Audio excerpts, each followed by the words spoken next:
Here, yesterday night, we were, keen because we were told at the border that the maximum is 60. And I was like, really? It will take us forever to reach Kigali. So we got a comrade from Kenya who was also clearing, and I told him, now that you are not so much keen with the Rwandan traffic laws, because in Kenya we drive left, here you drive right. Go ahead, and when you see the robot, just signal us. So we arrived here without flouting your traffic laws. We drove right so well. We ensured that we drive 60, and actually you cannot go beyond 60 because of the terrain. So it was a good experience to my team, though long journey, but it was quite good experience. My remarks today won't be long, but just to state that 10 years ago, on the 21st to 23rd October, this hotel was a host to Eacrn team. And it was the second conference of the Eastern Africa Child Rights Network, which was held here at Cheslando Hotel in Kigali, Rwanda, from 21st to 23rd October 2014. And I know Comrade Max had been referring. For those who are good with eyes, you can see Comrade Maximilian there. So this report gave a basis of the journey of Eacrn up to now. A lot has happened, and as they say, we cannot forget history. A lot has happened in between. We took almost a decade to get registered. All the plans were discussed in this report, but most of the things have been accomplished.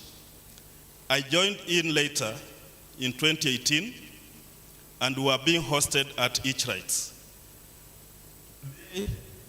We are a fully fledged, registered regional network with the Secretariat operating in Nairobi, Kenya, from Nairobi, Kenya, joining the whole region and also influencing a lot at the continent.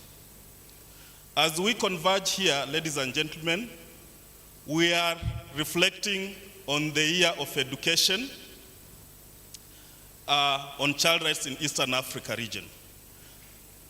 You are aware that this year, 2014, was dedicated to education, or educating an African fit for her children. Eacrn today also marks the 10 years anniversary.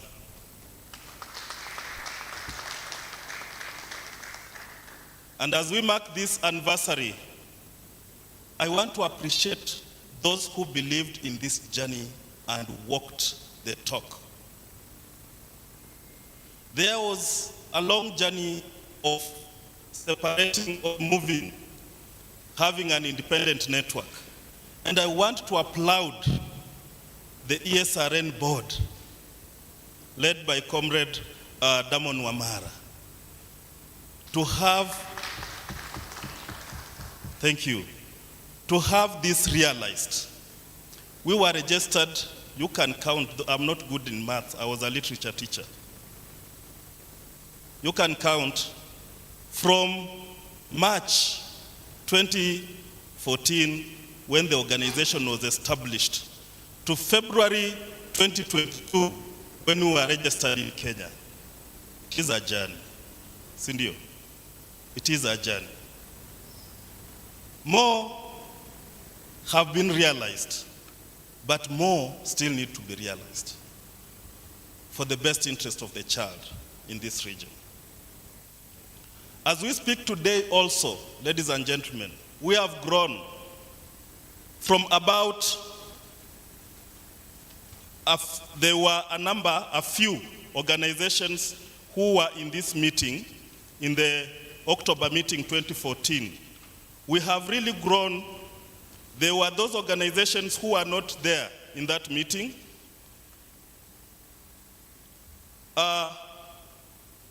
There were I think about only 5 or 6 organizations. And the target from this report was to have the whole Eastern Africa covered.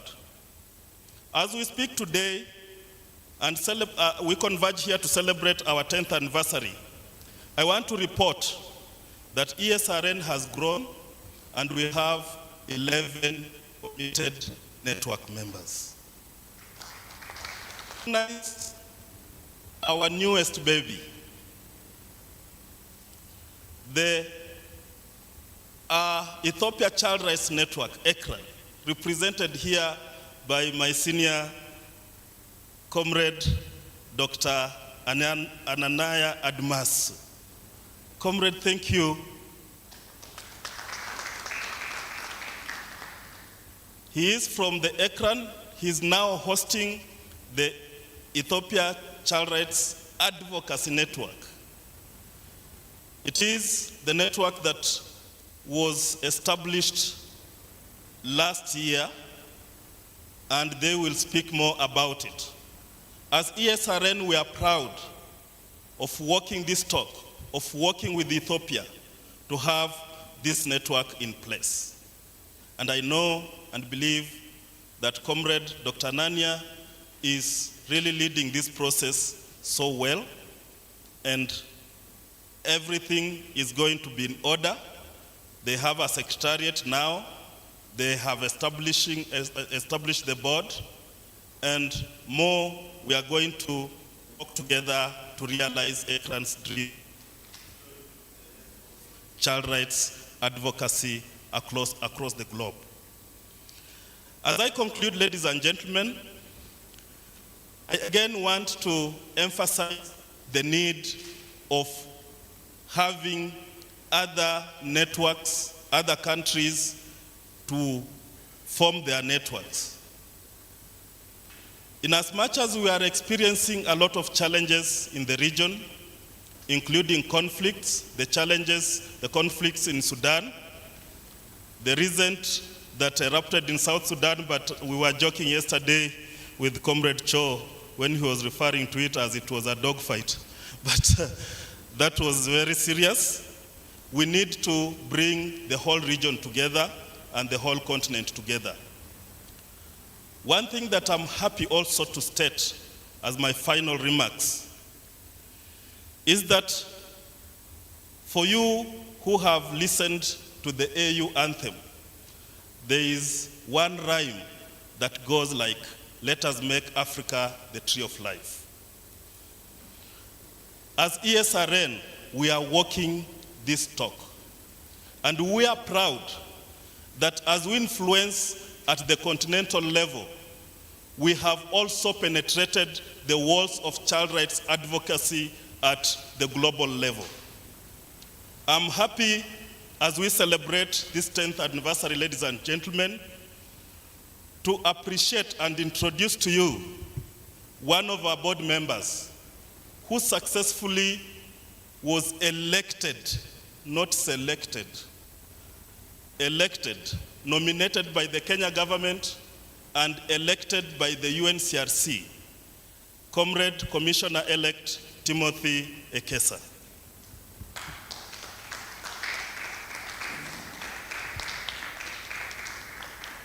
We are proud of you, sir, and I know you are going to be the ambassador of East Africa, the ambassador of Africa at the UNCRC. May the Lord bless you, ladies and gentlemen, as we observe this 10th anniversary, and may the Lord bless Africa. Thank you so much.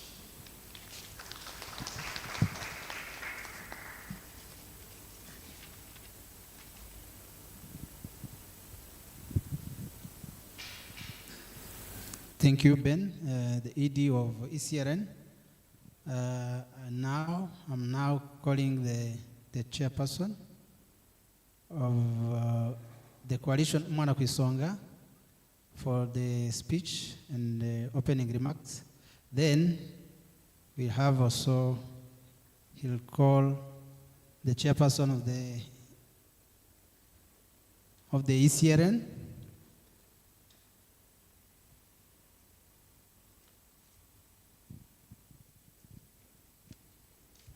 Thank you.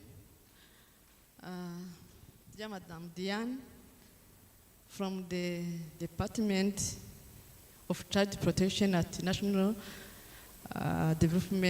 Children Development Agency, NCDA, a delegate from the NCDA, dear representative from the Ministry of Foreign Affairs in Rwanda, dear chairperson of Eacrn, Damon Mamala, Honorable Tim Ekesa, Commissioner elected to the UN Committee on the Rights of Children and the committee member of Eacrn, dear delegate from Save the Children, dear Madam Eacrn, representative from the Plan International, dear members of the committee of Eacrn, dear partners of CUI, colleagues from the CSOs in Rwanda, CUI members and staff attending physically and online, distinguished ladies and gentlemen, good morning. You are all welcome. Muraho neza. Ni karibu sana. Feel at home.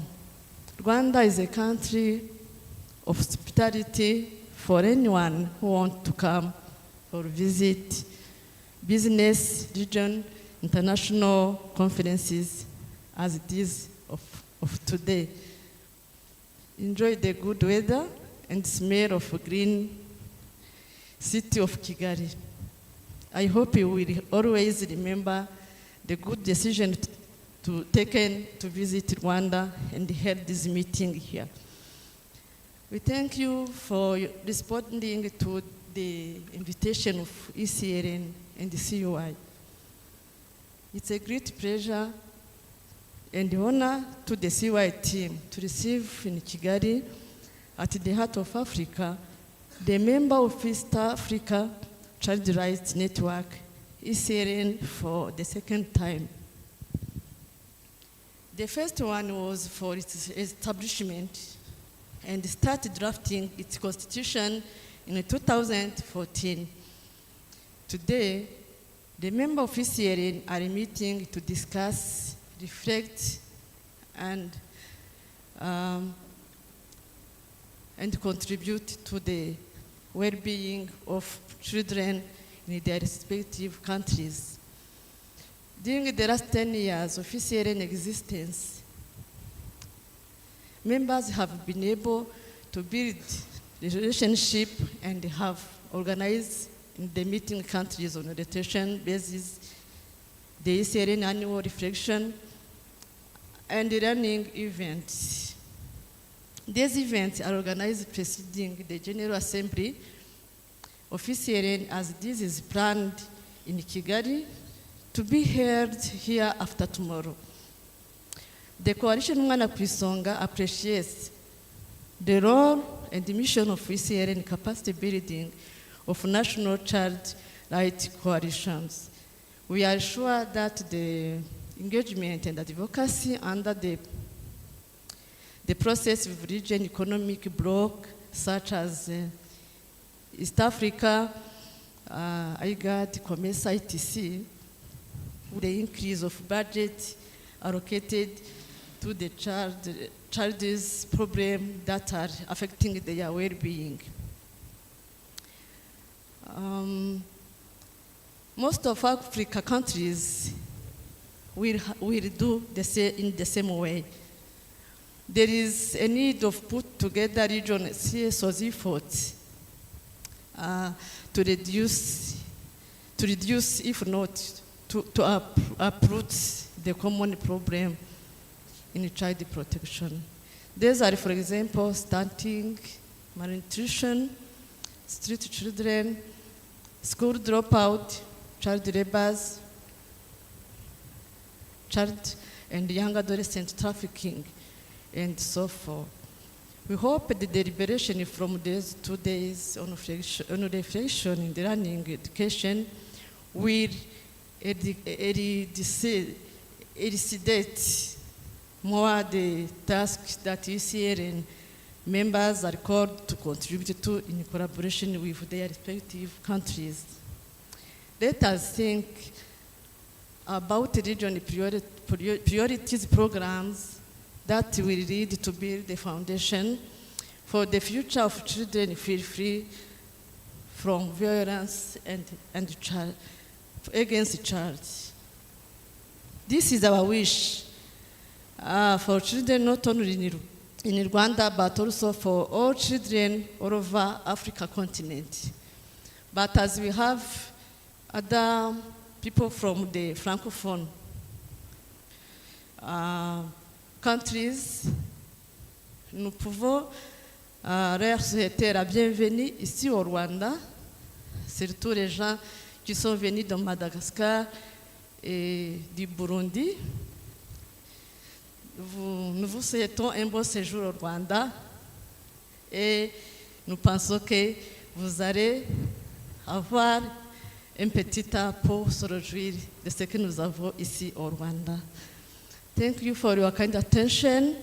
I invite my chairperson of Eacrn to come here and give his remarks. Thank you very much.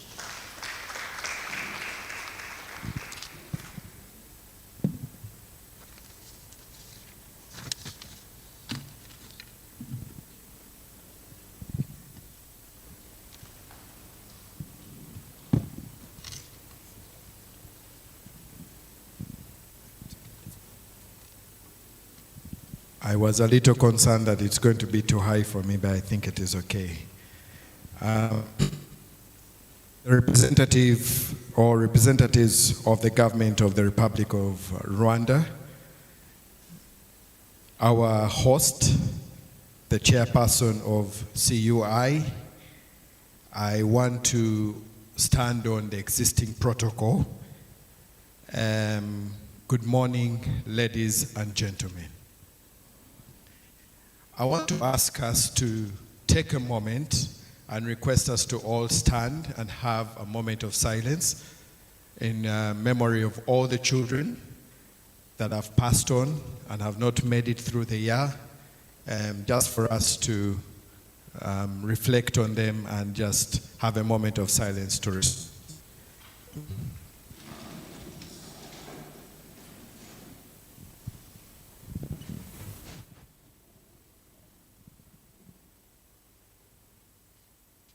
May their souls rest in eternal peace. Amen.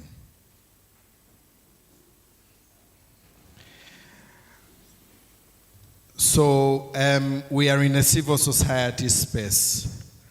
I have a written down speech here, but this morning I feel like not reading and just speaking from my heart. So I want to ask for permission to speak from my heart. The problem of speaking, no one has edited what you're going to say. You know what I mean? But this morning, as we start on our reflection, rather than giving you a speech that is written down and seems so robotic, like a robot reading, I want to just push us into a point of reflection, to start us off reflecting over the years that we have had. We have had Maximilian share with us that where did Eacrn start from? It all started in a dream. That dream was brought into a room, and 10 years down the road, this is what we have. Think about that. What does Eacrn stand for? You've heard again Maximilian, and all of us go through the room, introduce ourselves, and reflect on the fact that we are not just one country, one people. Okay, we are one people because we are all Africans. But you know what I mean? We're not just one country from one state. We are from various states, independent states from different parts of Eastern Africa. The board has members from Kenya, Commissioner Team, the treasurer from Tanzania, the vice chair from South Sudan, who cannot join us because we all know why, what is happening in Sudan, not in Southern Sudan, but from Sudan. And we all know why they cannot be here, because of the war in Sudan. The other members of the board who are from the Pan-Africa office, so that we know that we are not alone, but we have other partners who share the same vision, same dream. But above all, the children of Eastern Africa that we serve. I commonly call them my employer, because if the children were not there, I would not have a job. And everything I do, I think and walk, I am thinking about the children in Uganda, but Eastern Africa.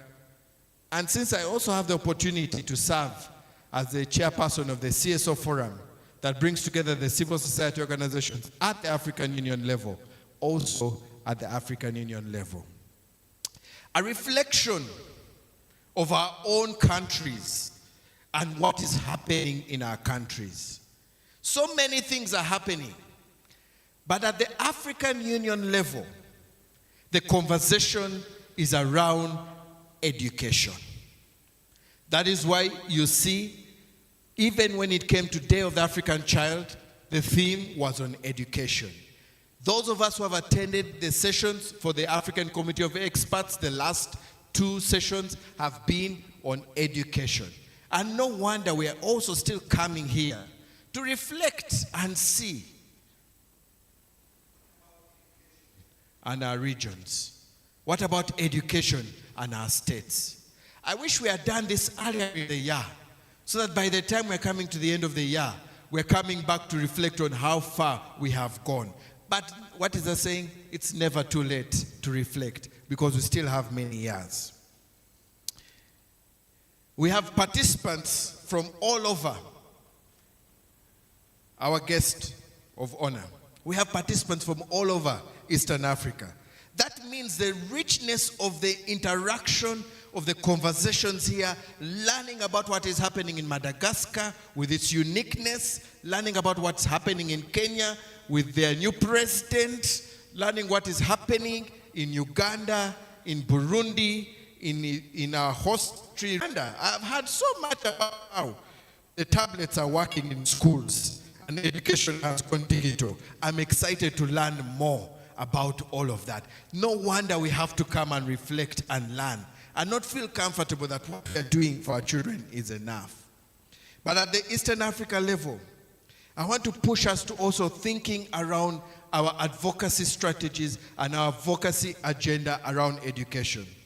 We stand for children, not because it is just another job that we have to go for, but we know we are doing our best to make sure that the next generation has a better lifestyle than the ones we had.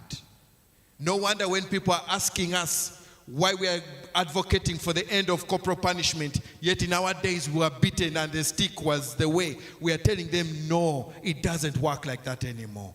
We want a better life for our children. We want a better situation for our children. No wonder why people are asking us why we want better schools. Yes, we went through the traditional schools. Yes, we went through the hardship at schools with no food and no that. But that was our time. Should our children behave the same way, yet we got the education, then what value more was our education? What value more is our current position? We need to ensure that we are fighting and discussing and pushing for a better education system for our children. Yes, we had it rough our time, but that was our time. What about now? How do we make it better? How do we learn from the past and make a better place? Or are we going to be Napoleon Bonaparte? The common saying, the Bourbon monarchy learned nothing and forgot nothing. engaging on even seeing how we have had evidence-based advocacy. Majority of the coalitions are advocacy agencies. Am I wrong, Maximilian? We do not get in service delivery. Our main work is in advocacy. That when we do advocacy at the country level, when we do advocacy at the district level or the governance level, the lowest level, it comes up to the national level. From the national level, it comes up to the regional level. From the regional level, we are able to see what are the cross-cutting issues across the Eastern Africa. What are those things that stand out that even if a child moves to Rwanda, even if a child moves to Tanzania, Burundi, or South Sudan, that they will still have the same quality of education, whatever the case might be. Our advocacy then cuts across to ensure that we have an Africa fit for children. A place where a child, wherever they go, will have access to education, will have quality education at that we have a better Africa, one that is really fit for our African children. Our reflection should also take us around the policy engagements. I'm happy we have a representative from ESC. How is the policy engagement on education, even at that point, at the ESC level? Because those are one of the regional economic communities we also engage with as EACRN.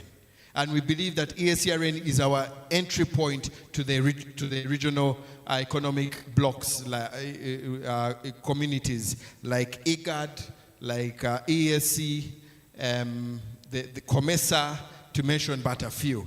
How do we ensure that the policies are comfortable? The policy that has worked in Kenya can come across and can easily be pushed at EAC level and cuts across to other regions, and make sure that countries like Uganda, Rwanda, Burundi can also adopt and have good quality education, policies that are working. It has been said in the past that good policies are made but are implemented in another country. Can we learn how the working of the good policies in other countries are going on? It's a chance for us to reflect on also our own goals and achievements as members of the network. Can we sit back also and reflect, what more value are we adding into the regional network? What more interest are we adding into the regional network? This is our network. It should not be a one-person network. It is our network as the members of the Eastern Africa Child Rights Network.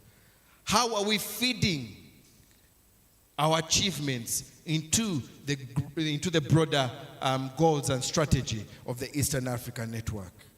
And as we do all of this, we need to look at our future. What are the next steps? How do we engage with the Sustainable Development Goals?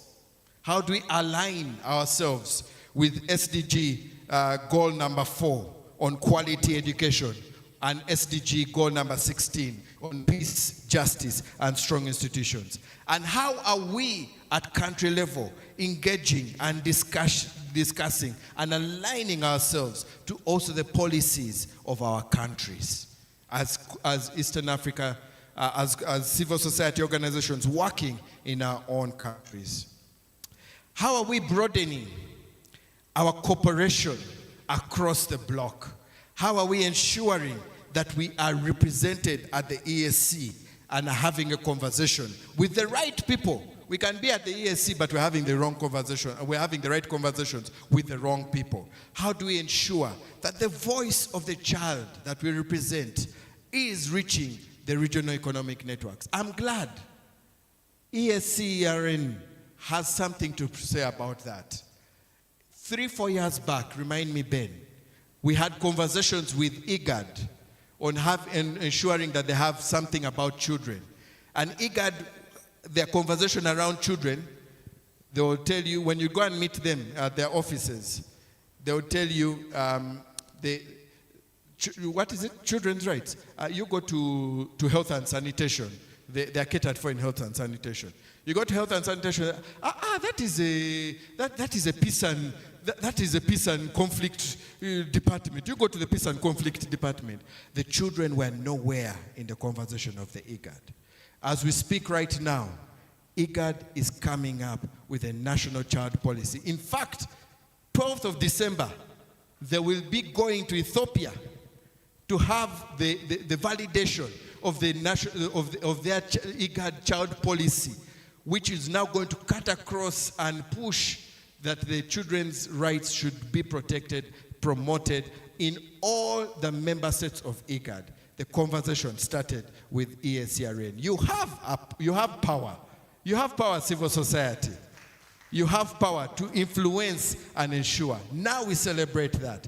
And not only that, but even the coming up of that policy, children were engaged.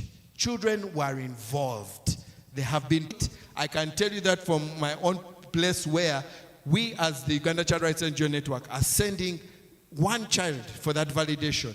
I also know that Kenya is sending one child for the validation. And I think some 2 other countries will be sending one child. So that as they validate, the child is seated in there and is also participating. I am glad to know that on our program, we have something on child participation. But that is the push of the civil society. When we come together, we are able to enter spaces that were not existing. We also continue to work with the child representative at ESC and engage and push. At the moment as we speak, there is a move to push for common ground on early childhood development at the ESC. And those are the policies we need to engage with. Remember, we want a better education system than what we went through. Ladies and gentlemen, as I close, one of the most important conversations that is happening, and I know is coming up even in our discussion, is the Safe Schools Declaration. We need to ensure that even as Africa is prone to the conflicts that are happening all over, talk about Sudan. What is happening in Sudan? What is happening in Sudan? Talk about South Sudan with the different conflicts that are still happening in the different parts of South Sudan. Uganda continues to receive millions and millions of refugees, and so do other countries continue to receive millions and millions of refugees, of which over 60% of those refugees are children. How do we ensure that even as conflict continues to happen, that we can have an agreement that they can have their conflicts everywhere else, but the schools are left as a safe place and that the schools are not destroyed? Because after those wars, reconstructing those schools is not easy and is not cheap, and it hampers the education of children. As our colleagues will tell us, the schools are under attack.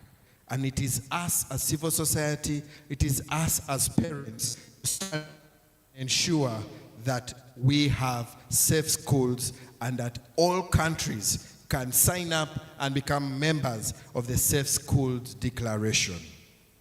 Ladies and gentlemen, as we conclude, our commitment as the board of the Eastern Africa Child Rights Network is that we'll commit to continue working together with the member organizations.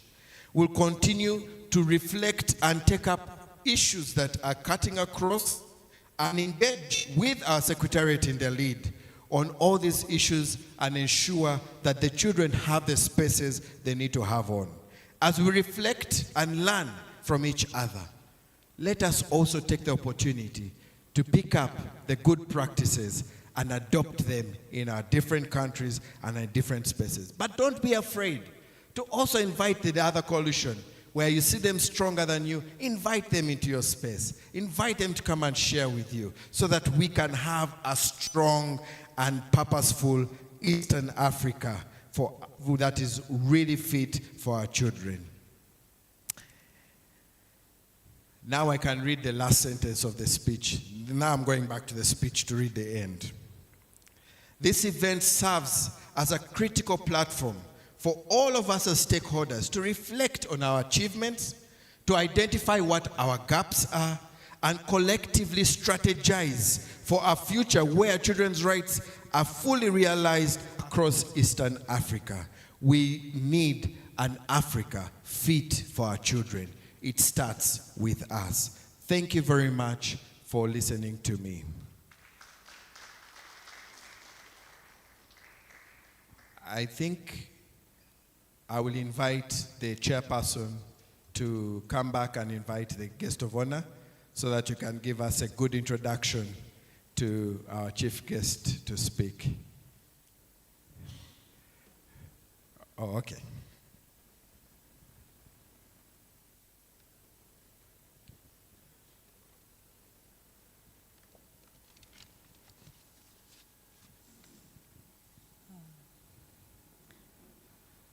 Chairperson of Coalition Mwana Kwisonga Board, dear Chairperson of Eastern Africa Child Rights Network, Executive Secretary of Coalition Mwana Kwisonga, Executive Director of Eastern Africa Child Rights Network, ladies and gentlemen, all protocol observed, good morning. The National Child Development Agency is pleased to be with you all in the Eastern Africa Child Rights Network annual reflection and learning event on education. When you talk to education, it is also one of the child rights. And also when you talked about the education, we start with the early childhood development. The government of Rwanda has made a strong commitment to ensure that every child is well cared, is well protected, even to ensure that every child has access to high quality early childhood development, as well as quality education services. To achieve this commitment, we have different national policies, laws, and also strategies. Apart from the United Nations for Children's Rights Convention, apart from the African Charter on the Right and Welfare of Children. In Rwanda, we have different, as I said, national policies and laws. Here I may say the Integrated Child Rights Policy of 2011.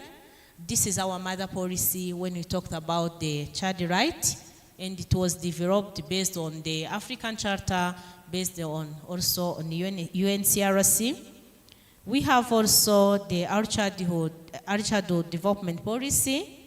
We have the child online protection policy. We have education policy, and I can't forget the family and the nutrition policy. We have also the different laws, including the law on protection of children of 2018. We have also the recent law, revised law, governing person and families. So all those policies, all those laws, are there to protect, to care our Rwandan children. And it's also while developing them, we're referred to ratified conventions and also strategies.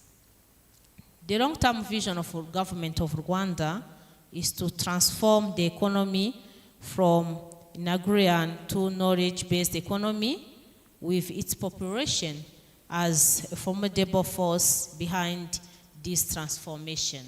So to realize this vision, there is an obligation to enhance human skills and knowledge development, especially for the young generation, starting with the early childhood services. We develop the sensomotor, social emotion, and the cognitive language skills in our young children. And also we recognize that while providing all those services, we we are preparing those young generation to be better or to perform well while they are in primary, while they're in secondary school. Also through our childhood development services, we build the capacity of parents and even the capacity of caregivers while mentoring them, coaching them to provide the positive parenting to the young ones.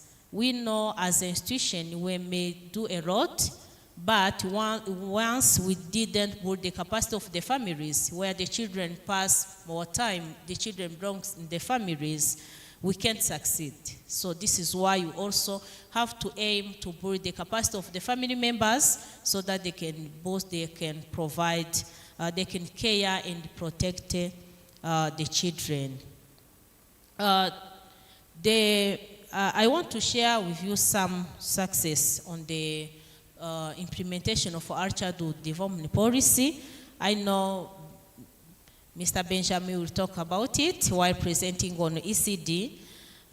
We have achieved a lot where we have different ECD facilities in Rwanda.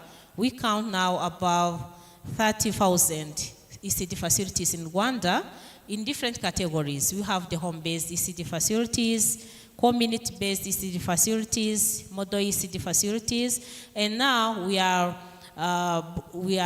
putting in place also the workplace ECD facilities. We recognize to make a positive change, and it is crucial to implement the evidence-based programs tailored to support our childhood development, to support education, and also child protection. We achieved, as government of Rwanda, all those milestones because of tireless effort of different stakeholders, including the civil society. Many thanks to Coalition Mwana Kwisonga, Reach the Children Rwanda, CLADO, among others, for their contribution to achieving National Strategy for Transformation 1, NST1. And now we are still together, working together to achieve the NST2, National Strategic Transformation 2, that aims to drive Rwandans toward Vision 2015. While talking about the NST2, we have, in Rwanda, we have two main priorities that are involving children, that are concerning our children. The first one is that we have priority on improving the quality of education. I think this is why we are here, talking about the education, what we can do to improve the quality of services in the education sector. We have also, the second one, it's about the reducing stunting and malnutrition. So if we need a child who were protected, have also to be, to have a good nutrition, not stunted. So to reduce the stunting, this is where our childhood development services initiatives comes in. We thank you all partners in child right promotion for promoting child protection. When we talk about child protection, we also recognize the child online protection in the community, in the family, at school. As for now, together we are implementing the child protection case management framework, and also we are promoting the positive parenting among parents in the family. As I said, we want to build a better family, a family who have the capacity to raise their children. We also implementing the evidence-based programs, different initiatives. So this is why in one they are promoting to use the datas. And I call upon all of you, while sharing the experience, while learning each other, please remember the importance of data. Once we have data, we know the problems and we know what we can do based on those data. I want to thank Eastern African Child Rights Network members for your good collaboration and commitment to sharing the regional experience around child protection, education, and ECD for better future of children. As the ED mentioned, together we can make Africa a tree of life. We can make Africa a tree of life with the children well cared, with the children well protected. So together we can achieve more. And as I said, among all those achievements of Rwanda, we have different institutions behind of those achievements, including the civil society, including the members of the Eastern Africa Child Rights Network.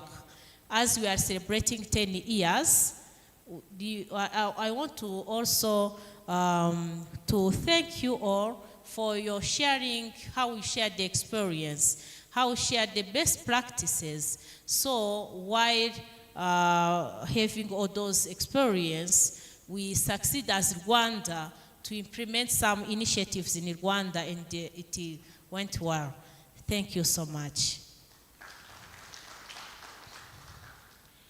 And also, I want to request all of you, while sharing experience, while learning each other's, remember on core principles of child rights, as we, all of us, I hope we ratified the UNCRC. So we have 4 core child principles that we have to respect.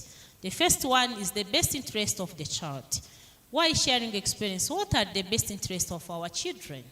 And also remember to contextualize all those best practices to make sure that this is those are interventions, those are good initiatives and the best interest of our children in our respective countries.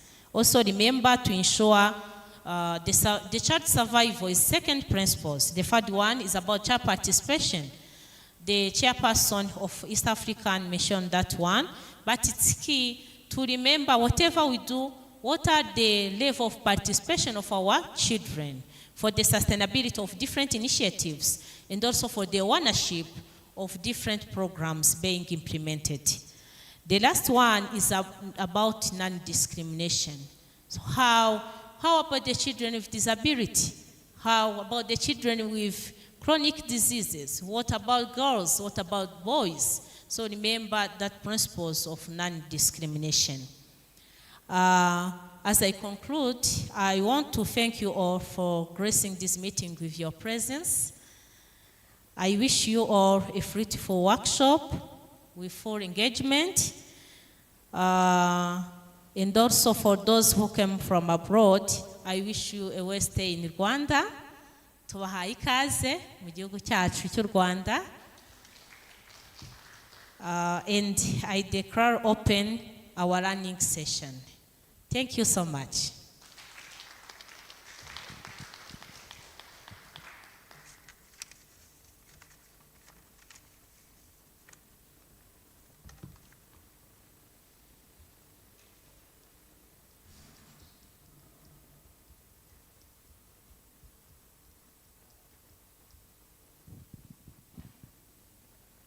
I think there is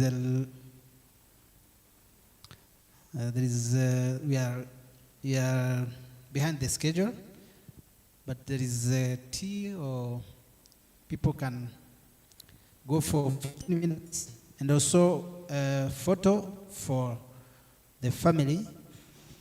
Our cameraman can help us now. We do it before we go out.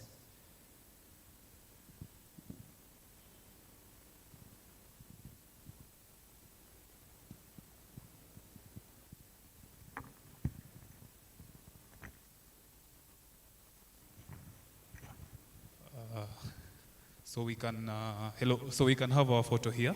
You can stand here. Those who are not taller than me, you can stand at the bottom here. So we arrange ourselves here so that we can take the group photo. Kindly.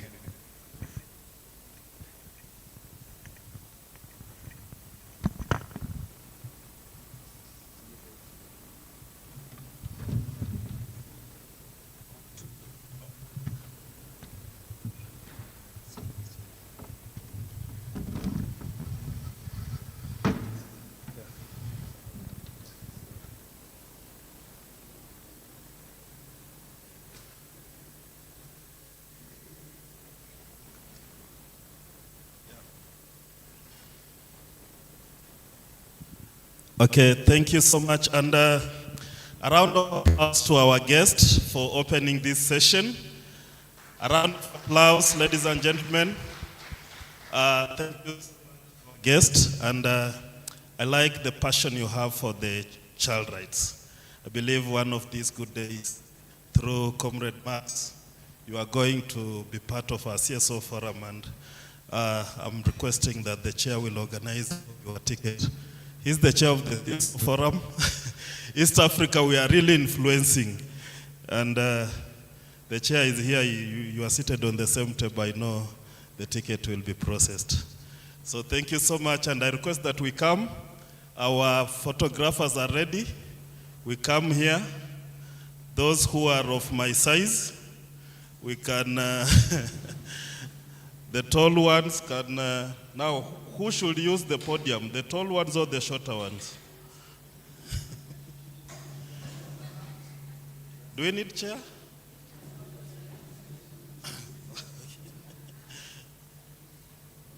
So you, please let us, the photographer come and organize us. Who should be the last?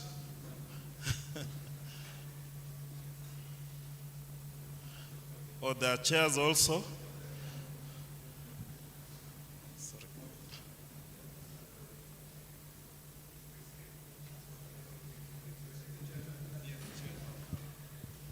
That we take the chairs out, up.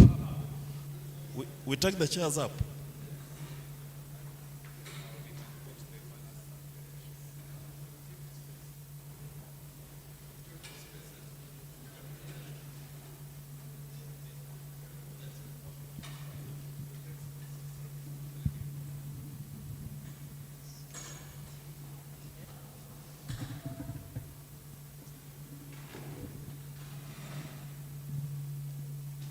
You will have to motivate us, gentlemen.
Aussi, je ne vois pas Monsieur Maître Safari Emmanuel, il vient de sortir. Lydiane Awastaf, Théogène, est-ce que toi aussi tu parles anglais et français? Je ne me souviens pas. Tu essayes. Mais Lydiane peut aider aussi. Et je sais que l'équipe du Burundi, il y a un enseignant qui enseigne l'anglais, mais il est francophone. Il pourra aussi aider pour la traduction. Donc, si vous aurez besoin de traduction, nous sommes là pour le faire.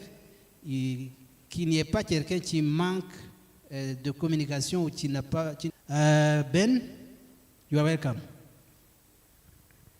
Thank you so much, comrade. And I think very soon I'll also be blessed like you to be a trilingual.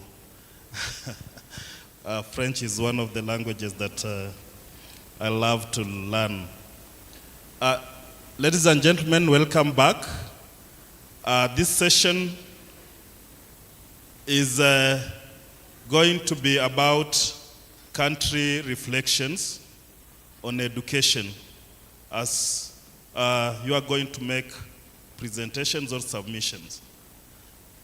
You are going to share your presentation with Dennis, who is going to be projecting on our screen. Then you will be coming here for your presentation with your laptop as they project it. But before that, we have a partner online who was to make a brief remark. Alicia, I welcome you at this time to make your remarks on behalf of Eacrn and on behalf of yourself, because you also have experience with Eacrn. Karibu sana.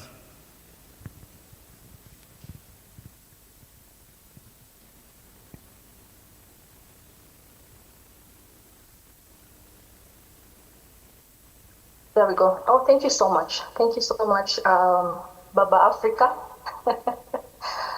Greetings to all of you fellow child rights colleagues, international, regional, national, state and non-state dignitaries.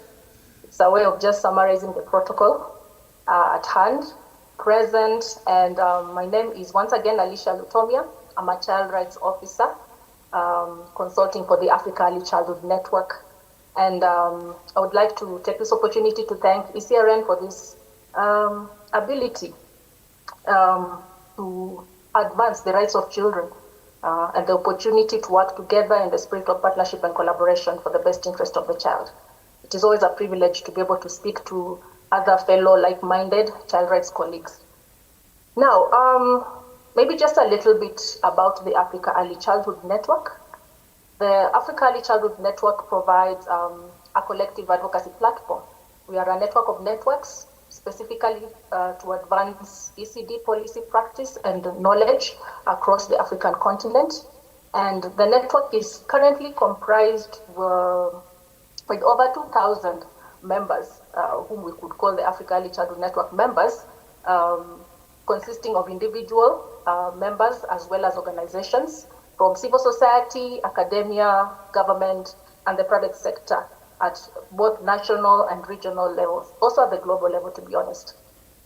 And part of our program includes strengthening advocacy for ECD in Africa, and this involves enhancing regional advocacy, of course, for holistic early childhood development, and strengthening national advocacy through supporting advocacy on matters to do with increased resource allocation and prioritization of ECD at both regional and national agendas, as well as the development of regional advocacy strategies, and also matters to do with provision of technical support. We provide technical support to multi-sectoral country teams to develop national ECD advocacy strategies and policies. And currently we have a total of 24 national advocacy partners within the Sub-Saharan African region, and specifically zoning in on the Eastern Africa region. We are working in countries that is Burundi, Rwanda, Ethiopia, Kenya, South Sudan, building the capacity, strengthening capacity of CSOs, working at the cross-section of ECD research, as well as ECD policy and practice. So that is just a snapshot of what the Africa Early Childhood Network does. Now, when it comes to early childhood development, what do we know? I know this is not the first time you're all hearing about ECD, and ECD is most of the time synonymous with education. When you hear ECD, you think of education, but what do we really know about early childhood development? Just something brief. We know that the early years provide a critical window of opportunity for later development. That is a fact. 90% of a child's brain development occurs before the age of 5. And early experiences, whether positive or negative, have a lasting effect on the brain architecture. And here we are talking about health, behavior, and school readiness, which is primarily the focus of this meeting and this workshop, focusing on education, the education bit of it all, as well as future economic potential. So early experiences have a lasting effect on that. But unfortunately, in Africa, or sub-Saharan Africa, let's just say that, 44% of the children aged 36 to 59 months, that is the under 4 years, 0 to 3, let's call it that, in Africa are not developmentally on track in at least 3 of the following domains in relation to early learning or early childhood education: literacy, numeracy, physical development, and social emotional development and learning. 44% of the children in Africa are not developmentally on track. And when we look at the matter of early childhood education specifically, with data as current as 2023 actually, we have 26% of children who are attending early childhood education programs in sub-Saharan Africa. That is the current data as of 2023. Early childhood, according to the UNICEF State of the World Children report, 26% are attending early childhood education programs. What about the rest? What's happening to the rest? That is just a question and something that I will leave for us to continue deliberating about, even throughout this entire workshop for the next 3 days. What is happening to the rest? And in March, actually I think it was in May. In May, the Africa Early Childhood Network, alongside the Right to Education, that is RTE, and Oxford Human Rights Hub, we conducted an online training on monitoring and reporting on early childhood care and education from a human rights perspective in Africa. And the particular focus of this training, it was a 3-part training, was basically to engage and see how can the African countries engage in advocacy with the UN treaty bodies. And we had an average of 354 stakeholders participating in the trainings. Perhaps some of them are actually within our midst in this workshop. And those are some of the work that Africa Early Childhood Network has been trying to do, especially currently and in this year 2024, when it comes to matters to do with advancing the rights of the youngest children. And I would like to just say, as a by the way, that all this work that we are doing, all these reports, all our efforts combined together to advance the rights of children. At the end of the day, and in light of that, I would like to invite everybody to just take a look at the Africa Early Childhood Network website. You can just go to Google, afcan.org, take a look at that.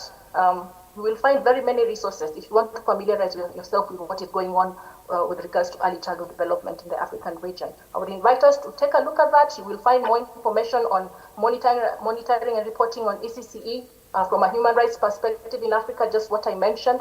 And I believe that it will be very helpful, especially for the country teams and as well as Eacrn member networks. And in terms of other advocacy efforts that we have been engaging in is with the CSO Forum on the African Charter on the Rights and Welfare of the Child. And that is since 2018, Eacrn has continued to partner with the CSO Forum. And we have held several ECD side sessions through the early years thematic group during the CSO Forum sessions when they are sitting. And each of these sessions basically has been targeted towards advancing the rights of the youngest children, and as well as making ECD-specific contributions to support achievements and of all the key strategic objectives of the CSO Forum. And I would like to draw our attention, particularly even as I conclude, to what as a very interesting event that took place. I don't know if some of you, but I believe we do have the Tanzania network that participated, as well as I think Burundi, TCRF and BCRF might have participated in this specific event. It is a conference that took place in March 2024. It was called the Eastern Africa Regional Early Childhood Conference, and the theme for this conference was investing in early childhood and building human capital along the life course. And the deliberations there were quite rich because it really focused on what is happening to the youngest children in the Eastern Africa region. So I will similarly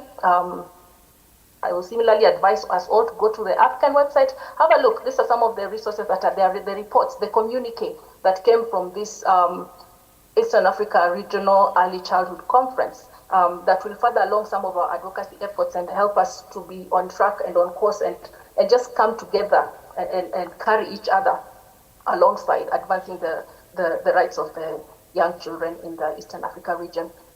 And some of the key areas or some of the key things that I could say or we could not, or key takeaways from this conference, the Eastern Africa Early Childhood Conference, was we did have the Tanzania Minister for Community Development, Gender and Children, Dr. Dorothy Gwajima.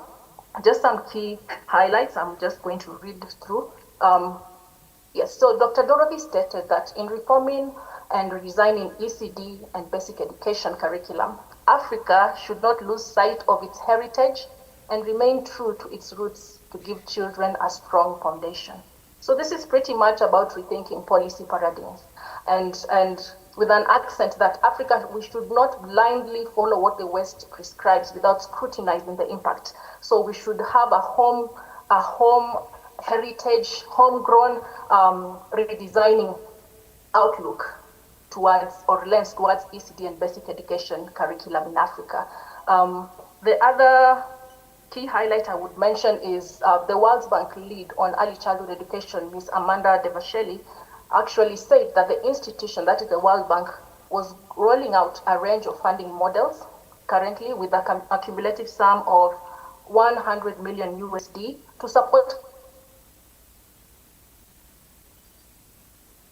And I would also like to quote our executive director, Dr. Lynette Okengo.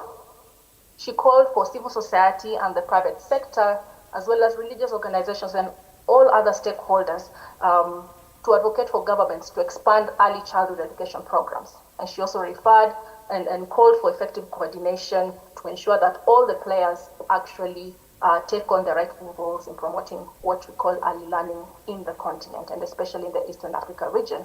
And closing the conference, the Zanzibar's Deputy Minister for Education, Mr. Ali Abdul Ghulam Hussein, said that Tanzania was ready to lobby through the EAC for creation of a ministerial committee to champion the cause of ECD in the region. That is one of the main highlights and part of the resolutions from the conference.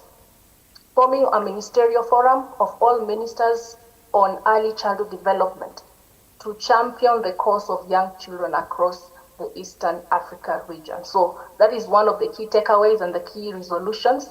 And all the resolutions are actually interlinked anyway.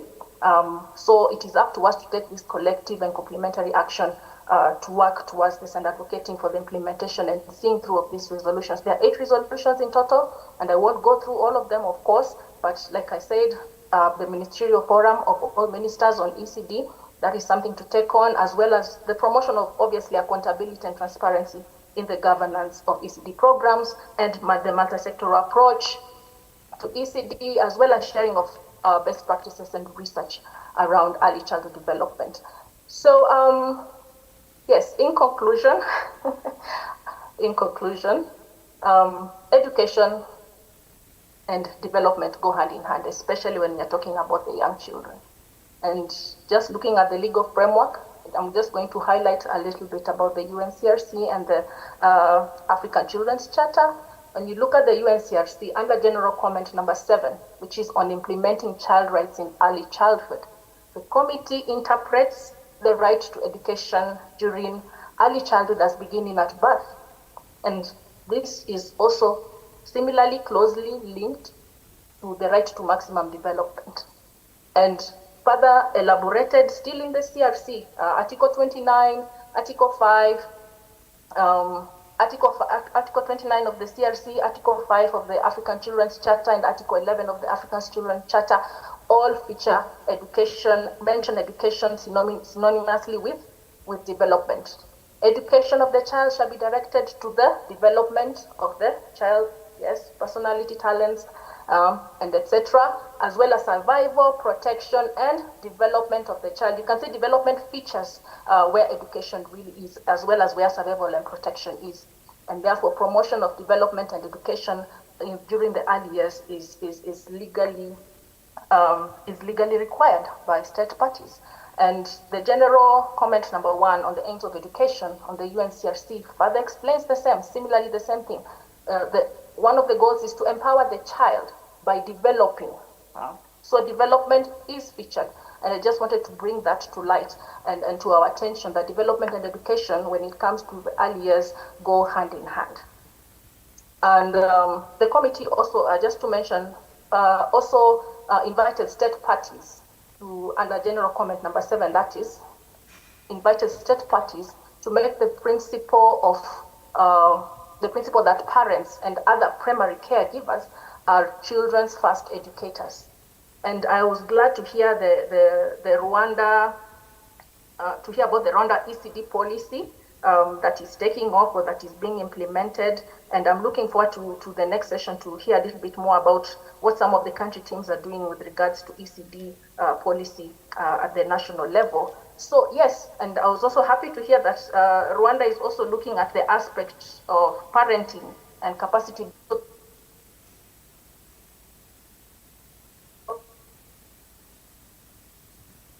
parents and other primary caregivers because they're children's first educators, and this is legally supported by the legal frameworks, CRC, as well as the African Children's Charter.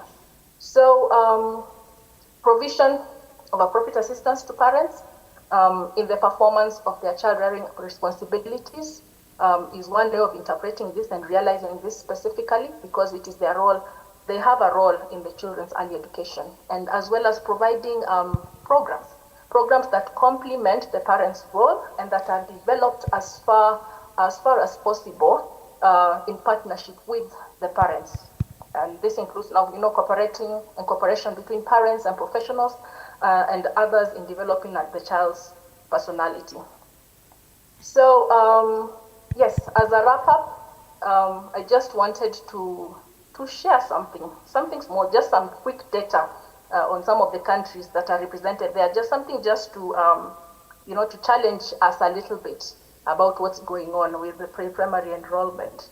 And Eacrn, in the Eacrn website, there is under the resources tab, there is we have country profiles of all the African countries. So I will also would recommend that you have a look at the country profiles at the Eacrn website. Go click under your country and see what is happening with ECD, because we do have data on that and what's happening with pre-primary, what's happening with maternal and child health. You'll find country profiles. But just in line with the theme of this workshop, education, I'm going to just outline quickly, just some quick data about several of the countries that are within the Eastern Africa region. For example, Uganda, the pre-primary net enrollment as per 2017, that is 14%. 14%.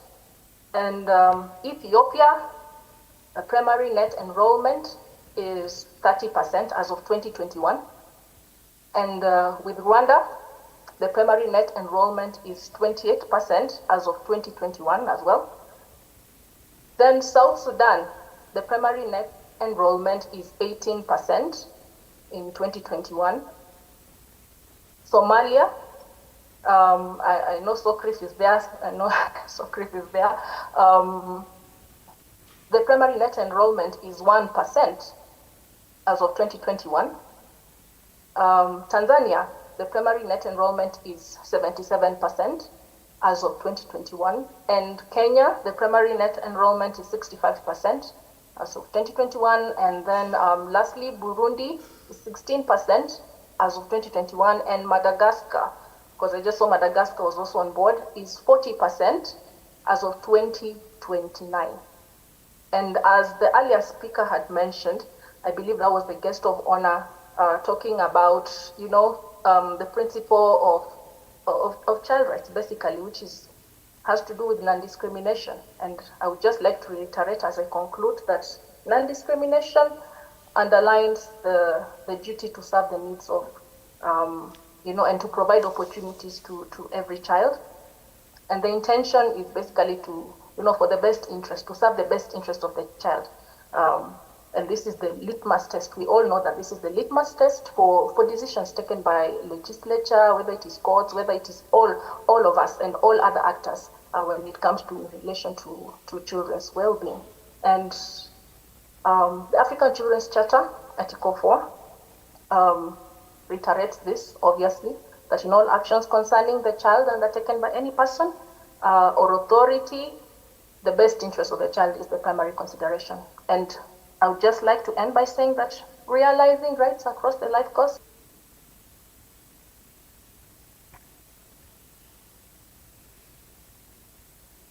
and human rights. And we could say that ECD affects everybody. And every human being was a child, and every child begins somewhere, has a beginning. Just as every human being has a beginning, every child has a beginning. So we must be able to provide the best services and opportunities for them holistically, so that they have the best foundation and they can achieve their best and full optimal potential as is required by us as stakeholders and as caregivers and as advocates for children and humanity at large. And on behalf of the Eacrn Board of Management, represented by the Executive Director, Dr. Lynette Okengo, we sincerely appreciate the continued partnership with Eacrn, and we acknowledge the need for sustained engagement. For sure we do, to continue promoting the best start for all children and for all human beings. And therefore, our solidarity is unwavering and will remain unwavering. We wish you a successful deliberation for the next 3 days. I'll be joining in when I'm able to, here and there for some of the sessions, and we shall continue to engage. Asante sana, thank you. And in Kinyarwanda, it's Murakoze. Thank you, Ben. Over to you. Okay, thank you so much, Alicia. You are receiving a round of applause from delegates here. And thank you for concluding with our sweet language, Kinyarwanda Murakoze. You have really learned. As you have mentioned, actually you have done me better so that I don't reiterate the point of what we are going to discuss. Due to time, we are going to have countries submitting each in 5 minutes, just reflections on education and what you have been doing in your country briefly, because the AU in 2024 was dedicated, this year was dedicated to be the year of education, and under the theme of Educate an African Fit for the 21st Century, building resilient education systems for increased access to inclusive, lifelong, quality, and relevant learning in Africa. So we aligned with this theme, and I'm happy that Alicia mentioned about the Arusha, not Arusha, but the ECD, the EAC ECD conference that happened in Dar es Salaam in this year. I believe some of you are part of it. We are also going to have a session, a comprehensive one on ECD by Comrade Benjamin in a few. So we are going to have more questions also dedicated to Comrade Benjamin when it comes to ECD. The situation is not good as you have seen or heard from Alicia's data, when it comes to enrollment, some countries are not doing good, others are doing fairly better. But again, the situation last few weeks, I was going through some of the documentaries, and I come across one of the documentary about education in Kenya, one of the counties. It happens to be my county. And it was really devastating, the conditions under which children are learning. In as much as there have been effort to make it accessible, make it fairly free, but starting from, the infrastructure, the superstructure, whereby the teachers, you find that it is not conducive.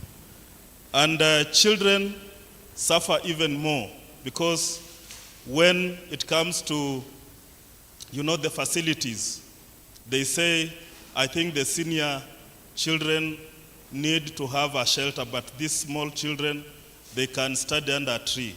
So as we celebrate 10 years today, there are children who are still studying under trees in Africa, in East Africa, in Kenya. I don't know the case of Rwanda. You will tell us the ECD situation, Comrade Benjamin, when your time comes. But that is the situation we are faced in.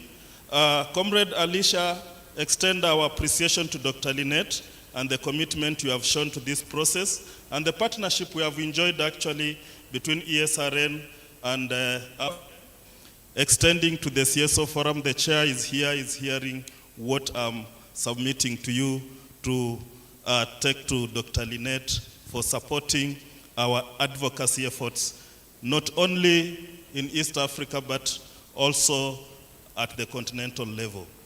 At this juncture, ladies and gentlemen, allow me to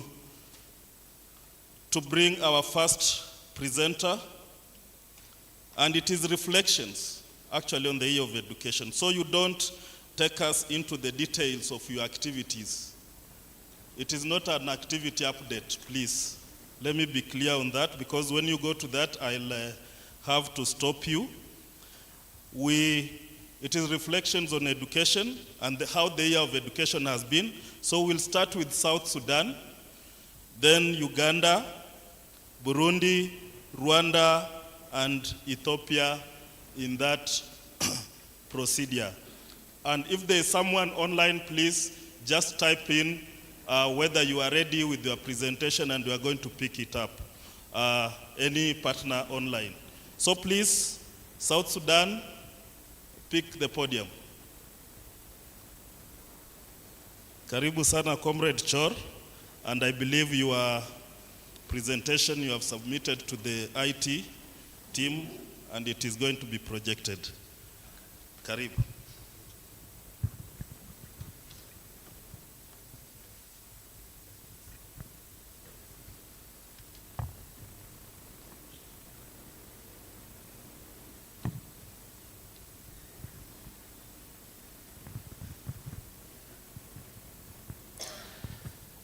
Members of the AGM, allowed me to share with you the situation in South Sudan, and also reflecting on education. The situation in South Sudan is really demanding attention of the government in South Sudan and also the region. The recent IPC for 2024 provide that 9 million people are in need of humanitarian assistance, 7 million people are facing acute food insecurity, and 2 million are internally displaced. In this regard, in line with education, 2.8 million children are out of school, and 2.5 children are also exposed to various protection risks. In this situation, what are we doing as civil society organization? Next slide, please.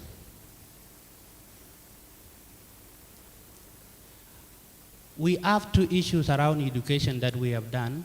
One is around limited resource allocation for education, and then harmful traditional practices affecting education. You can see this is an analysis that we have done as civil society organization calling upon government to fulfill obligation. In 2022-2023, budget for education was 5.9% out of the total government budget. And in 2023-2024, it dropped to 4.3%. And dramatically in 2024-2025, it has dropped to 2.6%. You can see this is the situation in regard to resource allocation for children in the country. Now,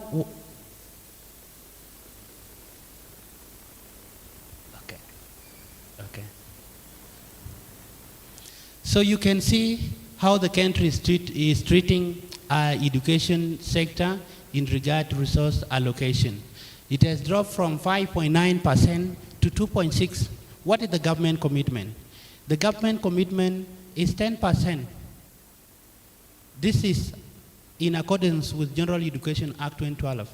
So from 10%, this year the country has allocated only 2.6 to address the issue of 2.8 children out of school, including also children who are in the school. So this is what we have done. We have done the analysis and we have submitted to the government.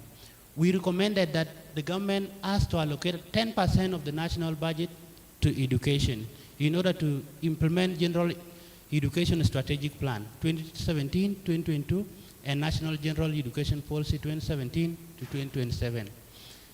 This is what we have done. And during submission, this is not the only issue. There are also other issues, as you have seen from the country's situation.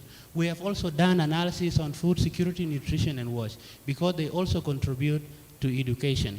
And during the public budget hearing in the country, we made submission to the parliament. And we're the only organization out of 8 presenters who submit evidence-based research on budget allocation for child line ministries. So we did an analysis on education, health, and protection. And then, as I mentioned, food security, nutrition, and wash. And they were all submitted to the parliament. Out of this submission, the members of parliament adopted a recommendation on food security and agriculture to align it to 10% of the government allocation. But for education, we are still waiting. The president has signed the approved budget, but we are waiting to see if our recommendations are reflected on the allocation. So this is one issue that we have done in line with education. The second issue is harmful traditional practices in South Sudan affecting education. 52% of girls in South Sudan are married before they turn 18 years. This is according to UNICEF report of 2023. Out of these 52, 28% of these girls get pregnant before they become adult. So what are we doing?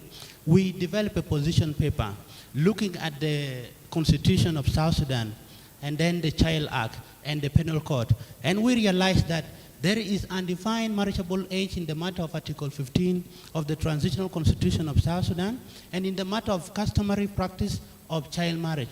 In South Sudan, Article 17 defines child as a person below the age of 18 years.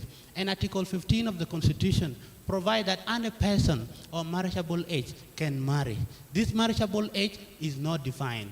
Also within the Constitution, the problem is Article 5 of the Constitution recognize custom and tradition of people as sources of our Constitution. And Article 33 of our Constitution allowed the community to practice their custom and tradition provided within the Constitution. This is married. It was received. Next slide, please, Dennis, for people to see.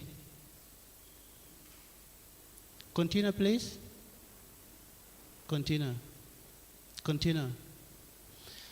So we submit a position paper asking Chief Justice to issue a circular declaring you are representing children at CRC, and you have grown through the ranks to be the ED of CRC. So this is the true example when it comes to child participation. And Comrade Chor is a lawyer, by profession, and he's really helping the region in many ways. So thank you so much, comrade, in your submission. We really appreciate the cooperation. We have changed the program a bit, and Ethiopia will be going next. Uganda will be coming last on this list. They have requested so, to be given a few minutes to revise, to standardize their presentation. So Ethiopia, kindly, comrade Dr. Anania. Thank you so much. Thank you so much. As the youngest member of this network, I will also try to make my presentation very little and brief. This is our logo. We have formed the Ethiopian Child Rights Advocacy Network with a great deal of support from Eacrn last year. So we are moving forward. We don't have much to say about how much we have contributed for education, but next slide, please. So I'm going to skip some of the slides. Next, please. Next, please. Because I didn't want to bore you with data. In any case, in Ethiopia, despite a significant progress attained in access, ensuring quality in education remains the challenge. We have identified this as a problem. So the last bullet, the out-of-school rate remained persistently high. 1/3 of primary school age children did not attend school, while almost 2/3 of secondary school aged adolescents were not enrolled or have not completed secondary education in 2023. Next, please. So this is the key. According to the recent estimates by UNICEF, approximately 17 million children in Ethiopia spanning pre-primary, primary, and junior secondary levels are currently out of school, with nearly half of them being girls. Additionally, an estimated 3.5 million children at primary and secondary levels are at risk of dropping out, further exacerbating the education crisis. So the numbers are very high. According to UNICEF, some 7.6 million are already out of school across Ethiopia due to man-made and natural disasters. So in two of the major regions, administrative regions in the country, Oromia and Amhara, which constitute maybe 65% of the population of the nation,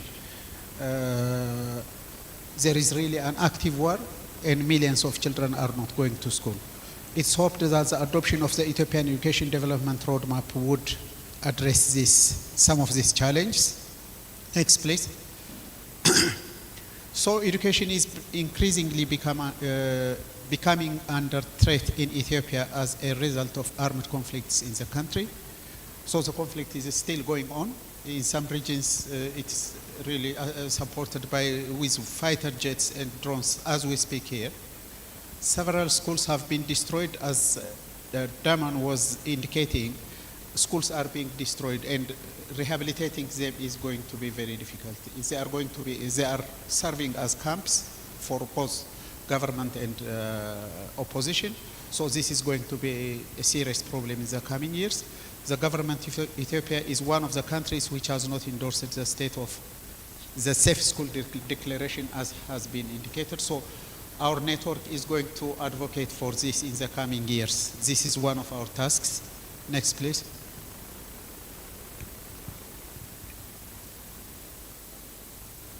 So we realize, as a network of Ethiopian child rights advocacy, much needs to be done to enhance the quality of education by building the capacity of teachers, improving digital infrastructure, and equipping students with necessary skills for the future.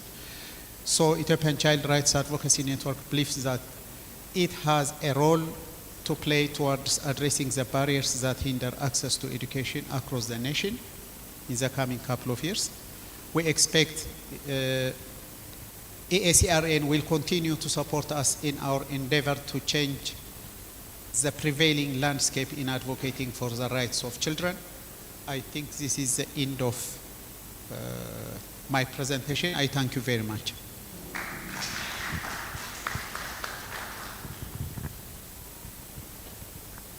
Thank you. You know, when you tell a professor to give you a summary, he does it, he does it professionally. Thank you, Prof, for your submission. And you could see now our child is growing. And we have been talking about the ECD. So we are, as ESRN, we commit to give the necessary child development nutrients to our Ethiopian network. So thank you so much, comrade. And I believe the work you are doing in Ethiopia is going to ensure that the situation on a child, on the other upcoming events about the Safe Schools Declaration. And I'm happy that most East African countries have actually endorsed the Safe Schools Declaration. So thank you so much. Our next presenter is from Burundi. Kindly come and take us through. He's called, the gentleman you are seeing is called Baby Face. After the presentation, he has to explain why his face is baby-like. Because with me, I refuse to call him baby face. I call his face mature. Thank you very much. Distingués invités présents dans cette salle. Rebonjour. Bon, nous sommes là pour vous présenter, comme on l'a signalé à travers l'agenda concernant l'éducation au niveau régional et spécialement dans notre cher pays, le Burundi, et surtout les efforts fournis par les différentes organisations, et notamment notre chère coalition Burundi Child Rights Forum. Je ne prendrai assez de temps pour parler de l'historique de BCRF. Vous comprenez que le BCRF est membre de notre chère coalition Network Eacrn. Alors, je vais commencer d'abord à parler concernant l'éducation en se posant des questions. Si tout le monde est là, je vois les représentants des différentes institutions, les représentants des différentes associations. Je pense que c'est grâce à l'éducation que nous avons eue, c'est grâce à la formation scolaire que nous avons eue de le bas âge. C'est-à-dire qu'il y a un adage qui dit the education is a key of knowledge. And quand on étudie, quand on a la formation, c'est-à-dire qu'il y a quelque chose qui entre dans la tête pour un meilleur avenir, pour un bon futur. C'est pourquoi nous sommes là et nous nous sommes mis ensemble pour lutter et pour voir les progrès dans le cadre de l'éducation. À ce qui concerne le Burundi, je vais aller à l'éducation. Le Burundi, jusqu'à maintenant, je dirais que dans notre pays, il y a une amélioration, il y a tellement remarquable au niveau de l'éducation à travers la politique nationale que le gouvernement a pu mettre en place. Et c'est à travers une campagne appelée « Tous à l'école ». C'est-à-dire que le gouvernement avait conjugué des efforts pour que même la famille la plus démunie puisse avoir la chance de participer ou puisse avoir la chance d'être éduquée. Mais qu'à cela ne tienne, les défis ne manquent jamais. Vous comprenez que la sous-région, ça dépend. Au niveau de l'éducation, il y a les différents défis qui interviennent pour que l'éducation, quand même, tous à l'école, est déclarée, mais la réalité sur terrain est tout à fait différente. Alors, après les enquêtes, on a trouvé qu'il y a au moins 37,5% de la population burundaise non instruite. Mais, qu'à cela ne tienne, le gouvernement continue toujours à fournir des efforts. Et nous, tant que société civile, nous sommes toujours sur terrain, nous menons toujours le combat en appuyant le gouvernement d'aller de l'avant. Bon, aussi à travers notre cher network Eacrn, qui est toujours là, qui a continué à appuyer la coalition Burundi Child Rights Forum dans les différents domaines. Et là, je tiendrai à signaler durant la journée internationale de l'enfant africain, d'où nos enfants ont pu participer au forum qui s'était organisé à Lesotho et aussi au forum qui était organisé en Ouganda. Nos enfants étaient représentés là-bas et ont accueilli assez d'expérience et ils ont donné une bonne restitution concernant l'éducation à travers le programme Child Initiative. Parce que nous devons faire participer les enfants qui sont les premiers bénéficiaires concernant leur formation au niveau de l'éducation.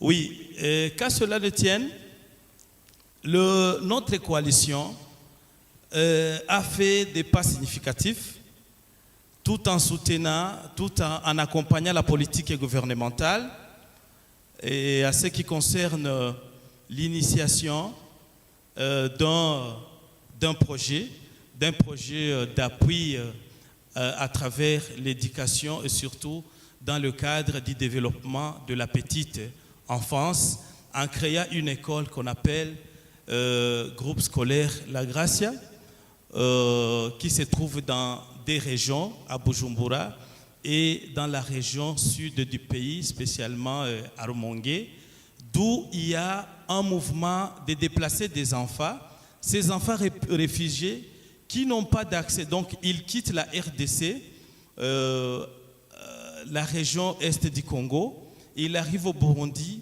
La majorité n'ont pas la chance, et surtout les réfugiés urbains. D'où la coalition Burundi Child Rights Forum a fourni des efforts, assiste ces enfants, tout en investissant dans un projet appelé La Grâce. Donc, on a donné la chance à ces enfants en tenant compte de la politique actuelle qui se base sur l'éducation. Mais aussi, on a trouvé, qu'à cela ne tienne, il y a un problème aussi qu'on ne peut pas ignorer à ce qui concerne le changement climatique. Vous comprenez, ces derniers jours, il y a des catastrophes naturelles et le Burundi n'a pas été épargné. Il y a eu la montée des eaux du lac Tanganyika, d'où les familles, les différentes familles ont perdu le lait, ont perdu le matériel. Et au moment où on se parle, il y a les enfants qui n'étudient pas, qui se trouvent dans des camps, des déplacés et assistés par les différents changements climatiques qui affectent normalement aussi l'éducation. Oui, bon, je ne serai pas tellement long. Et on a pu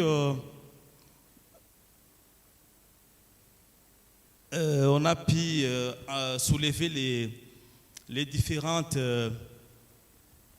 recommandations vis-à-vis de notre gouvernement, vis-à-vis de nos partenaires, vis-à-vis de différentes sociétés civiles. Oui, bon, la première recommandation qu'on a pu soulever était d'exiger les parents à faire enregistrer leurs enfants au service de l'état civil pour avoir les extraits d'actes de naissance. Il y a les enfants jusqu'à maintenant, se trouvent à la maison et quand on veut leur faire inscrire, la première condition, on demande l'extrait d'acte de naissance de leurs parents. Alors, on trouve qu'il y a les enfants qui sont nés hors mariage avec les exigences de l'État. Alors, l'enfant se présente au service de l'état civil, on demande où est votre papa, où est votre papa. Alors, on ne peut pas vous enregistrer sans la présence de votre parent, alors que la maman était là pour accueillir ces documents pour aller faire inscrire l'enfant à l'école. Vous comprenez qu'il y a des services où il y a la rigueur et tout en oubliant l'aspect des droits de l'enfant. Deuxième recommandation, c'était aider les enfants vulnérables et autres enfants en situation difficile, et ceux qui sont touchés par des catastrophes naturelles liées aux effets du changement climatique, à avoir l'accès à l'éducation. Je vais terminer, monsieur, 2 minutes. Vous savez que moi, quand je prends le micro, je parle trop. C'est pourquoi il essaie de me signaler. Excusez, je termine, tiens. Aussi, plaider auprès du gouvernement pour qu'il construise des écoles bien dotées des équipements adaptés afin que les enfants puissent étudier dans de bonnes conditions. Et surtout les infrastructures. Et veiller à l'assurance qualité. Beaucoup d'écoles sont ouvertes, mais quand on regarde l'assurance qualité, il n'y en a pas. Mais on est en train de voir comment le gouvernement est en train de mettre en place une politique pour l'assurance qualité. Aussi, éviter les punitions corporelles en milieu scolaire. Vous comprenez, les droits de l'enfant à l'éducation, ce n'est pas négligé. Il y a des écoles jusqu'à maintenant. L'enfant peut refuser de se présenter à l'école parce que les enseignants, il y a où on continue toujours à frapper les enfants et ils subissent des punitions corporelles. Tout ça, ce sont des recommandations qu'on a pu formuler. Et pour terminer, nous disons merci à l'équipe Eacrn d'être toujours, d'accompagner notre chère coalition Burundi Child Rights Forum, malgré certaines difficultés, mais ils avaient essayé quand même d'être toujours avec la coalition. Et maintenant, nous continuons toujours à les remercier. Je vous en prie, j'ai été un peu long, monsieur, et c'est mon comportement, quoi. Vous allez m'excuser. Thank you. Because I didn't understand, a minute to summarize.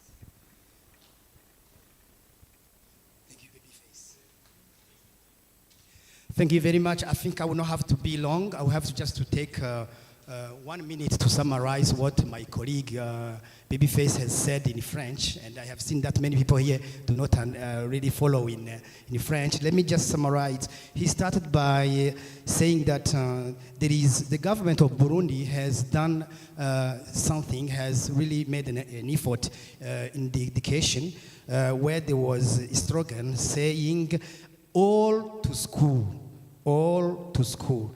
And then the government of Burundi has accompanied this with actions, maybe constructing schools and making available teachers in the rural areas.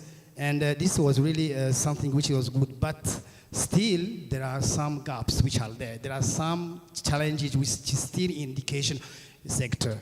He said that the poverty in the families makes that the education does not really go the way we want as public sectors and NGOs.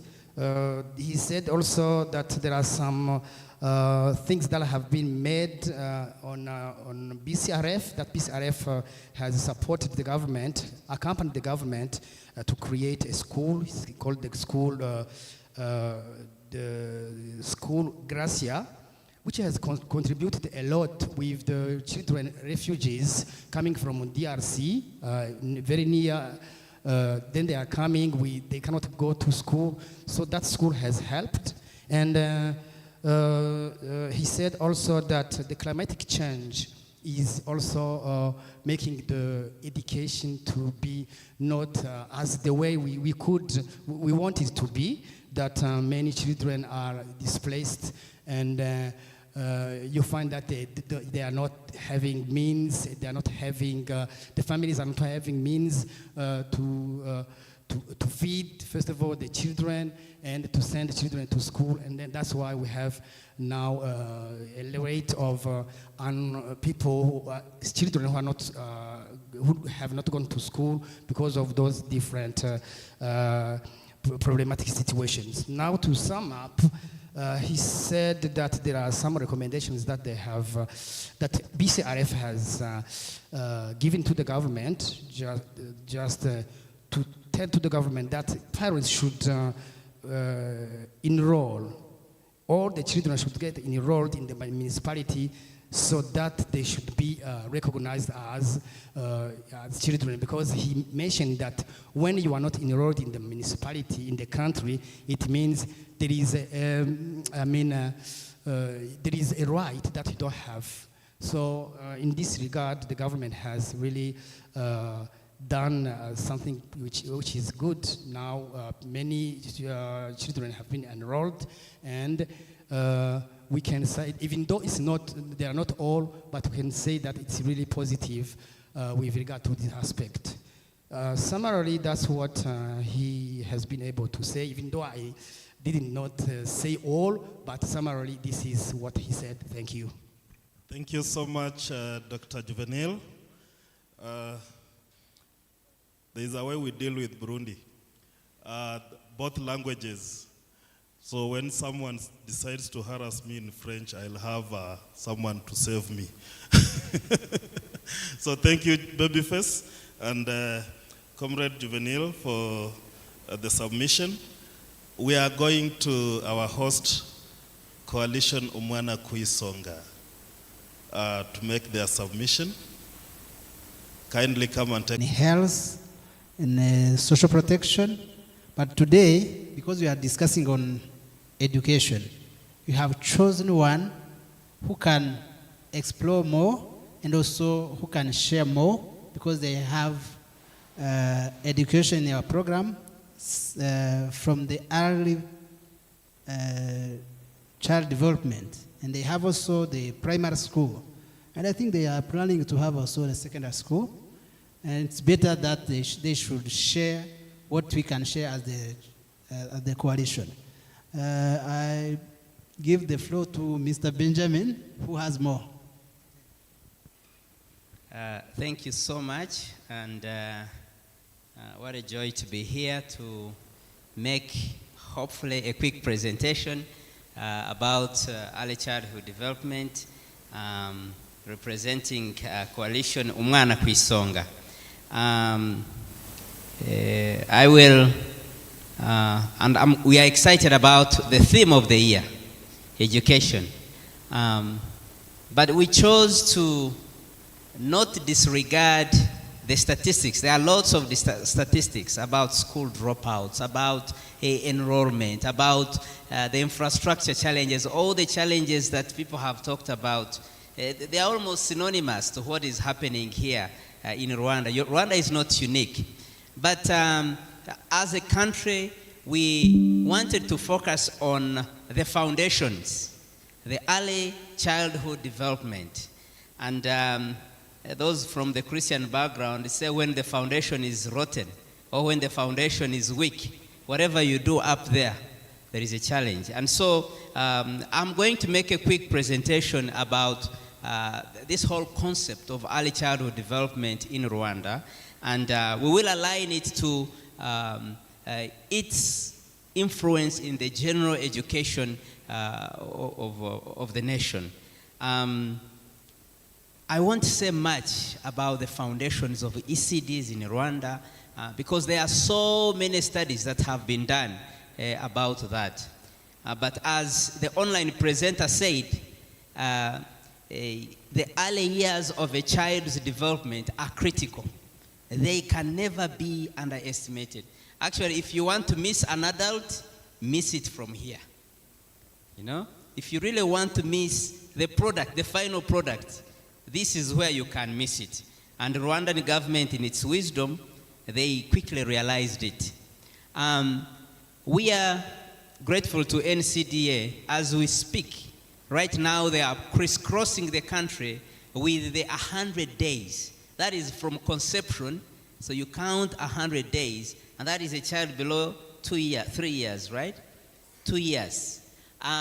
It is a popular concept here. All the civil society organizations, all the government institutions, they are from border to border, and they are doing a campaign just to emphasize the importance of focusing on a child in the 100 days, because that is where an adult is formed. I think it is Sigmund Freud who said, you want to see an adult, focus on below 5 years. And Rwanda as a nation, they quickly captured on that. Could you go to the next slide, please? So why is that critical? Rwanda's vision of transforming a country into a knowledge-based economy will primarily be deepening the foundational learnings, the human capital development. And because of that, we want an adult who is capable of making the right decision. We want a fully grown adult. And that, from that understanding, that is where the ECD concept was conceived. And in 2011, we see the first ECD national policy being formulated. This policy was revised, and in 2016, it was operational across the country after the revision. Let's go to the next slide. Before I even say what it does, it is important that you realize how the ECD coordination framework is in Rwanda. It is the parent or the government entity that is in charge of ECD is the Ministry of Family Promotion. And you'll get to understand in the next slide why this is important. Because of the 6 pillars. Historically, those of us who never had the chances to access the ECDs, we went to what we called the nursery schools, the kindergartens, right? But what do we actually focus on in those settings? We only focused on the early learning, the numeracy, but the ECD concept was holistic in its nature. You are quickly going to see the 6 pillars that inform the ECD. But back to this slide, the ECD is under the Ministry of Family Promotion, and we have the parent, our institution, the governing institution that really coordinates everything, which is the NCDA, today represented by Diane. But the NCDA does not work alone. It coordinates all these other ministries, as you see, MINALOC, Ministry of Governance, Ministry of Agriculture, Ministry of Education, Ministry of Health. I mean, all those stakeholders are part of what informs the ECD structure. Can we go to the next slide, please? So, when we talk of ECD, this is what basically we are talking about. We are talking about the 6 pillars that inform the ECD. One of the presenters talked about positive parenting. I wish we had a full day to talk about positive parenting. We unfortunately don't have that. But that right there is a game changer. Now, also in ECDs, we deal with the early learning, which is what we are familiar with, the counting, the nursery education. That is what we are familiar with. But it goes beyond that. We have the health component. We have the nutrition component. We have the child protection component, which, grateful to all the works that the Eacrn is doing, it really informs our national child protection component in the ECDs. But we also have the hygiene and the nutrition. These are pillars that inform our ECD interventions in Rwanda. Next, please. So where do we find the ECD services? Again, remember we told you that we are in a campaign of 100 days. We are dealing with children right from conception. And so we have what we call the home visitation ECD complaint in 2017. We faced children, 16, 17-year-old, pregnant young girls, and we would ask them, say, how prepared are you? They had no clue of even breastfeeding. Just, you are going to have a baby, but you do not know what you are going to do with the baby. And so here, we are able to address those things with the family concept, the home visitation ECD services. We find our ECD services in communities where we go, in the health facilities. But I think what most of us think about ECDs is the ECD settings. We have the ECDs in home-based facilities, in centers, and now we are focusing a lot of our attention in Rwanda with the school-based ECDs, where a regular primary school, a secondary school, we put an ECD facility there. And that is becoming a game changer. Can we go to the next slide, please? So, as I earlier said, what is our target population when we talk of ECDs? We are talking of pregnant women. We want to prepare them so that by the time they have these babies, they know exactly what to do. We have been able to discover so many mothers who are even nutritionally deficient. They did not know that. But through the regular screenings, we are able to equip the mothers with the necessary tools so that by the time they give birth, they have a baby who is ready. Children below 6 years, parents of children below 6 years. But the most exciting for us nowadays is the community members. How do we equip the communities to first of all change the mindset? People thought only at the learning center is where you can take a child. But now we are taking children in church settings where we're encouraging churches. Can you actually have an ECD facility in a church? We are telling people in their homes, can you actually give space where 10 to 15 children can sit and have ECD facilities? We are telling people at workplaces, Minafet, we want you guys to have an ECD facility at your workplace. But now, we are even going in public places when we have these national festivities. NCDA, we would like to thank you so much. You'll find at the National Stadium, there is an ECD facility there that takes care of mothers who come to celebrate, but they have their children, and their children are taken care of places there. Why do we do that?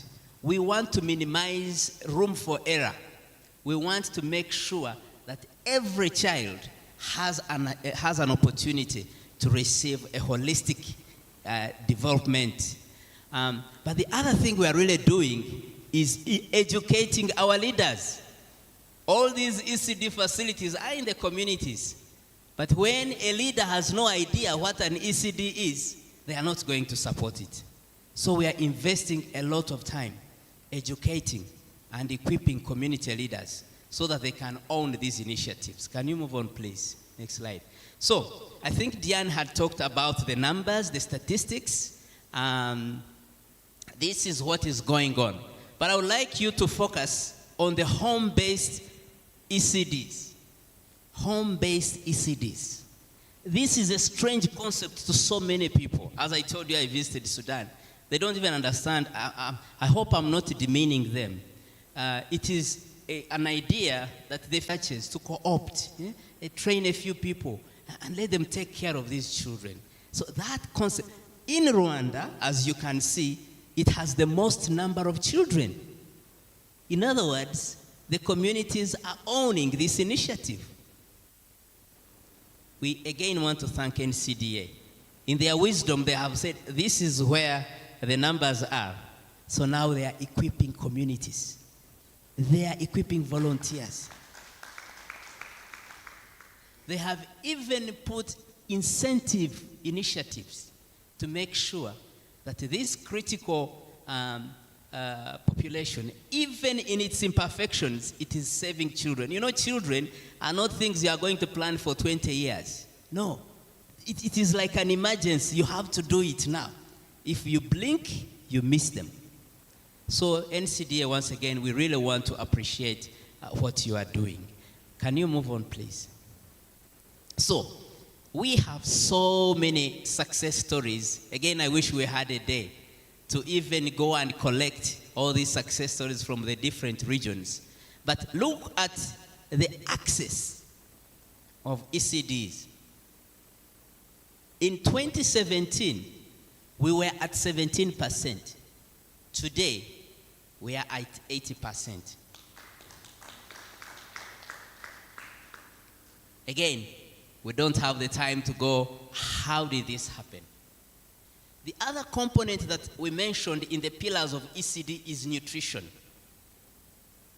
By 2015, all children below 6 years in Rwanda were stunted and malnourished at 38%. 2015.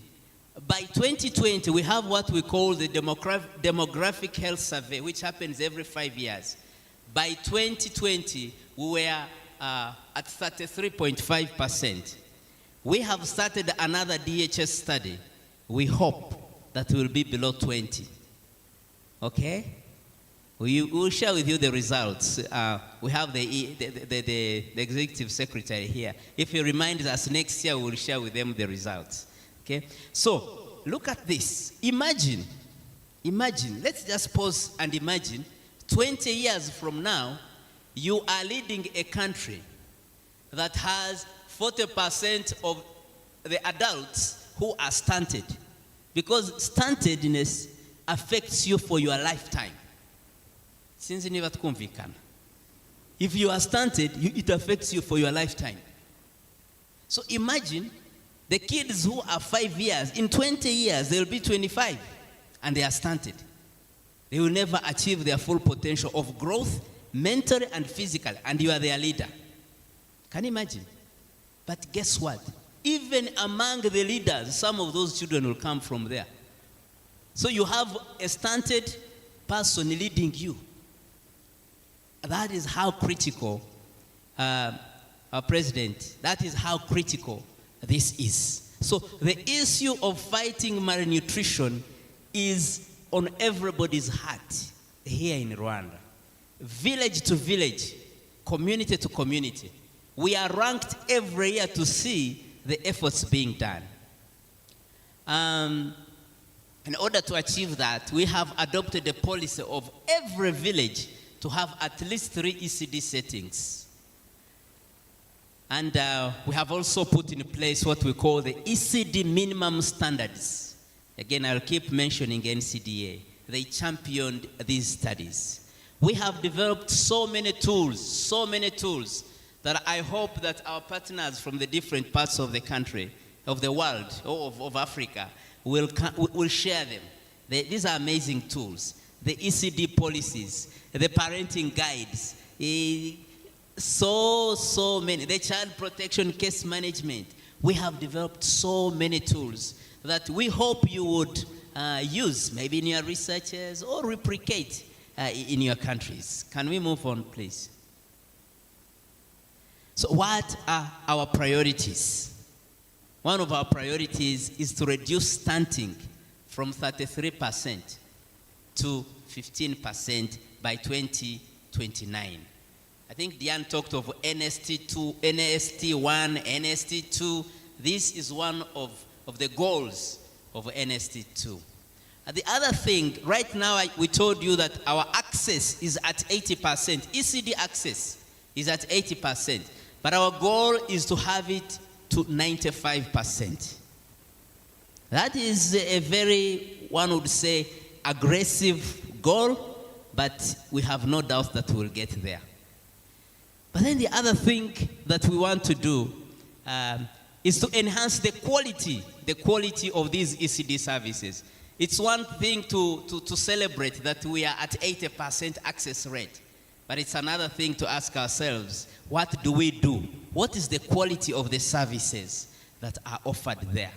That is one of our big challenges right now at a national level. We want the best for the Rwandan children. If we are to become a knowledge-based economy in the next few years, we want the best. We want to have a strong foundation.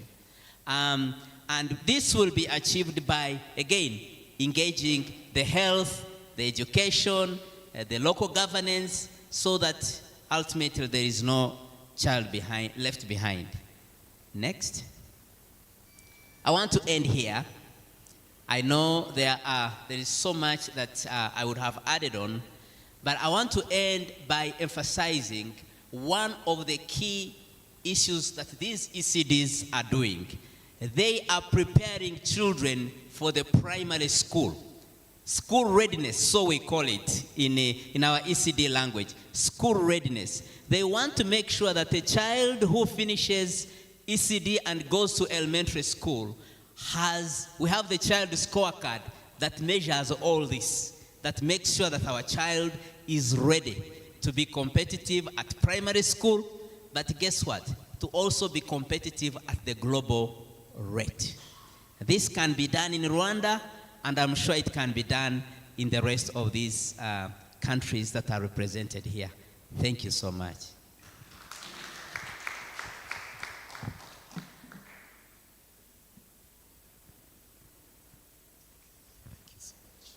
Another round of clap, ladies and gentlemen.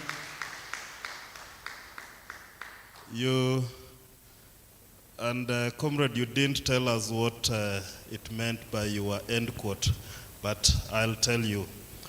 Omwana wanje ishema ryanje.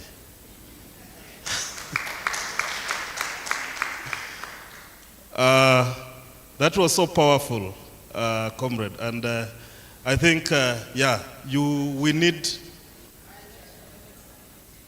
My child? Yes, yes. I wanted it to get into your system, because when it is said in my language, that is what he presented, umwana wanje shamari anje, I feel it also. But it is a whole thing starting with the nurturing care framework and the like. So thank you so much, and I like the experiences here. You said you want this, like Rwanda, you want to be a knowledge economy. We are coming now to learn from you a lot of things, because the way you do your things, hey, in the region.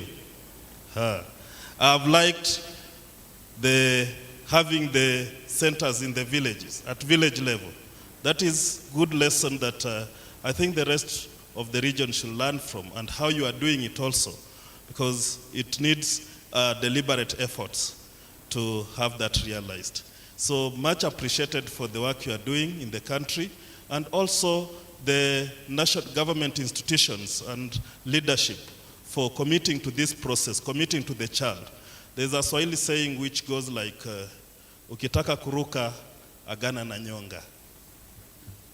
That if you want to jump, then you should agree with your, this part of the body is called what? The hip joint.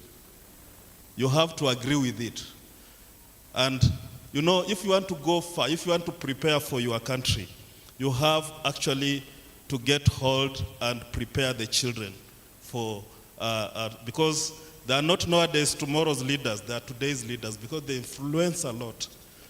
And that's why in our advocacy we say that there should be no summit of the future without the future. The children must walk along with us. And tomorrow we'll be hearing from them with our coalition, Mwana Kuisonga and CVT, who will be having a session here with them. So we have to go for our lunch. And I believe Uganda had prepared something. I don't know, you will take 5 minutes so that we give you now, so that we don't interfere with or we take you in the afternoon. You just want to present it now. You will use 5 minutes. If you'll use 5 minutes, huh? Okay, please come. So let us have Uganda, then I think I'll hand over back to Comrade Maximilian to tell us where we're going to take lunch. Thank you. Asante sana. Okay, Uganda Child Rights NGO Network. We are a coalition of 150 child-focused organizations promoting children's rights since 1997. Next, Dennis. So what we've done so far, one, we've advocated for educational rights through policy push. We've been able to advocate for quality education for all children through the different, as I said, we're a coalition of over 150, and the way we've done it is we've put different organizations under thematic groups, and there's a specific thematic group for education that has over 30 organizations that work together under the education sector and works directly with Ministry of Education and Ministry of Gender. We have also marginalized focus and emphasizing on girls and children with disability, where we have, for example, if you look at the schools, we've been able to push that we have ramps and children are able to get into school easily. In the toilets, there are ramps or easy, what do they call them? Pit latrines. Children can easily sit in those pit latrines and be able to, so there is inclusion, in other words, in education. We have also pushed for the fact that we've also carried out different perspectives. Dennis, kindly. Next. Child participation is key in everything that we do in Uganda.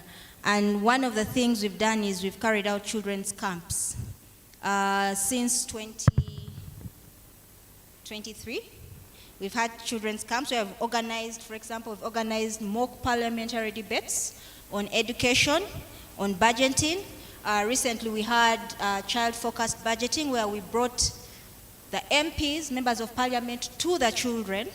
We usually bring such policymakers to the children, not the children to them, because we want them to be in their space. So we've brought them to the children, and children have been able to share on how the education is going, what they need, and how they can be supported.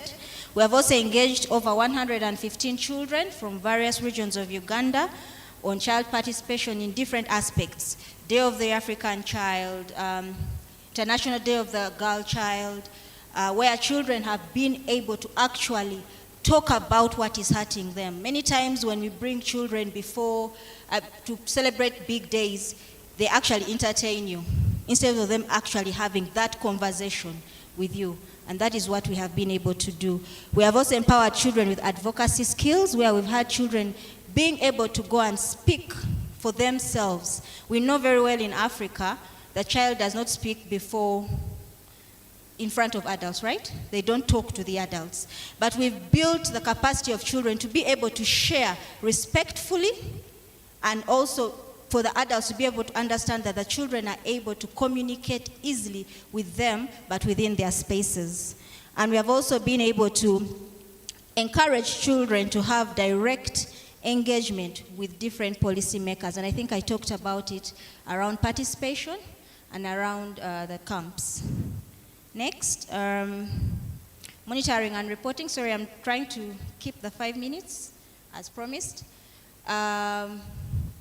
Policy monitoring, we have been able to assess implementation of educational policies and programs through, of course, pushing for development of different policies. We have also been able to push for example, positive discipline in schools. We have been able to push for safeguarding in schools, where we've encouraged schools to develop safeguarding policies, because we know very well that if children are not protected, then definitely they are not be able to perform as expected in schools. We have worked with civil society organizations to comprehensive assessments on how are these schools performing, what should be done more, but also under the ministry, what can we do collaboratively with the ministry to support the development and growth of our children. For example, I think my colleague, the one that I came after, talked about nutrition. Are children getting the right nutrients in schools? Are they being, for example, do they have at least 2 meals a day, in schools? Are they having porridge? Are they having break? Are they having food to eat? And also we have generated reports highlighting successes and areas of improvement, and we have presented these reports to the ministries that are responsible. In gender equality, we have been able to initiate increase of girls' enrollment, because we know very well during the COVID-19 pandemic, we had many of our girls getting pregnant, dropping out of school. And we have also been able to bring about a program where we have breastfeeding mothers, young girls, coming to school, but also being able to come with their children, where we get a place where the children are able to look like a daycare center within the school. The mothers go breastfeed, but also come back and attend school. And through that, we have also been able to work around stigma, whereby they have been welcomed by the different teachers. So teachers have been trained on how to work with such children and also encourage them to continue. We have also tackled obstacles that are faced by vulnerable groups. For example, we've worked with, I talked about inclusion, I talked about children that have been sexually abused and how they can be able to be looked at in a different way and not categorized, or how do I call it? I'm trying to find the name. But we've been able to work with vulnerable groups. We have also promoted in education strategic planning, where we have encouraged, we've worked with the ministry, we have given, I wouldn't call it advice, but worked with them to be able to strategically plan for the education of children in Uganda. Access to education, we have challenges. One of the challenges are the marginalized communities. We know very well that within Uganda there are certain barriers persisting for children from disadvantaged backgrounds. For example, war-torn areas, where we have to work with some of the communities to have those children go into school. We've had areas that are not easily accessible, and so we have to find ways of getting into those communities and working and making sure those children are there. Another one is the cost barriers. We have indirect costs that hinder access to school. We know that, yes, we have universal primary education in Uganda. We have the secondary universal education in Uganda.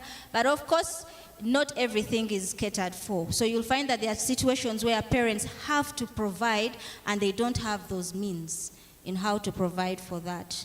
And then we are still advocating for free education, where Eacrn pushes for the elimination of all educational costs.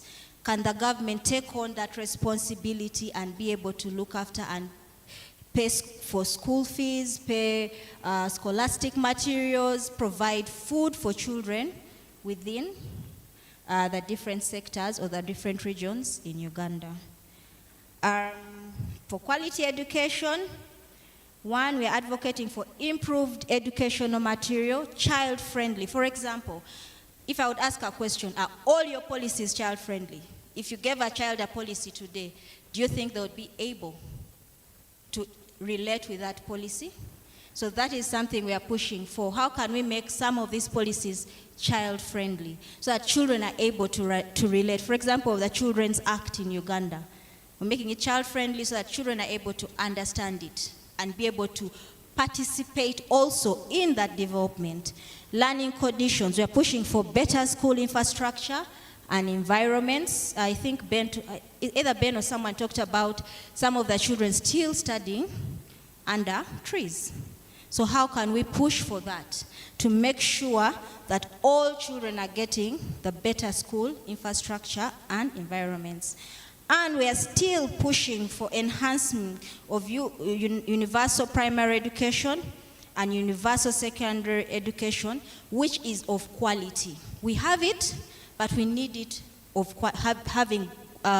being quality, having that quality kind of provision. For example, we're having children, all children, regardless of who they are, being able to attend school and participate in school. Okay? So the support for vulnerable groups, we have children with disability where we've put in inclusive practices. We have children that are affected by HIV/AIDS. We have their tailored resources to be able to work with those children.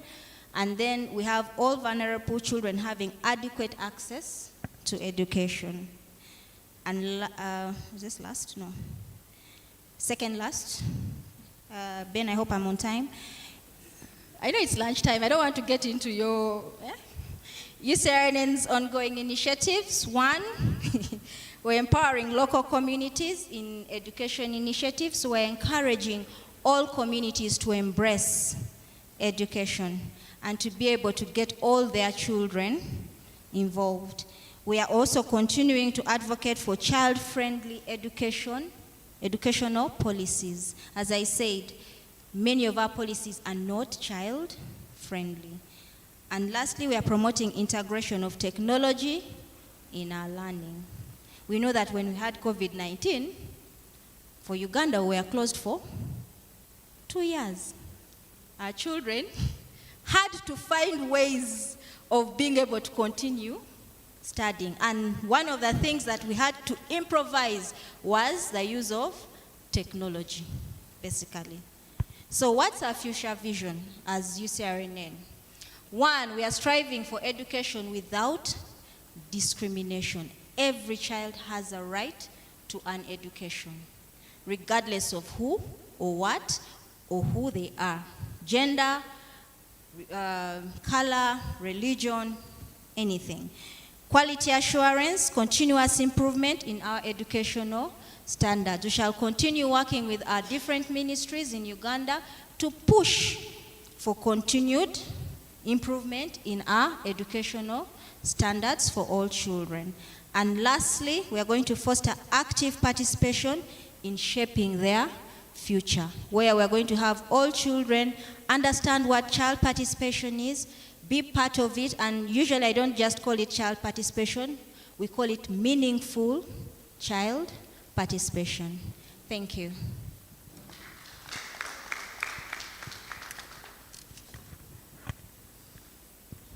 Thank you so much, Maureen. And yeah, I had to give you time because you were to make it clear. One thing I like with you, Saranen, and this is a lesson that I think most of us or the rest of us will have to go and learn from, is the children's camps. The children camp actually from all our members, it only happens in Uganda. And I think the next session, Chair, you have to make it a learning session for the rest of us in the region. Because this is a good practice that should be shared with the rest of us, not only in East Africa, but you are also the president of the CSO Forum. So this camp actually is a good opportunity for child participation. And I like also what your parliament is doing. There's a parliamentary caucus on child rights matters in Uganda. Only in Uganda, I don't know, I stand to be corrected in the region, whether we have any other caucus apart from just parliamentary groups or caucuses that are focused on specific issues. But in Uganda, there's a caucus, a parliamentary caucus focused on child rights issues.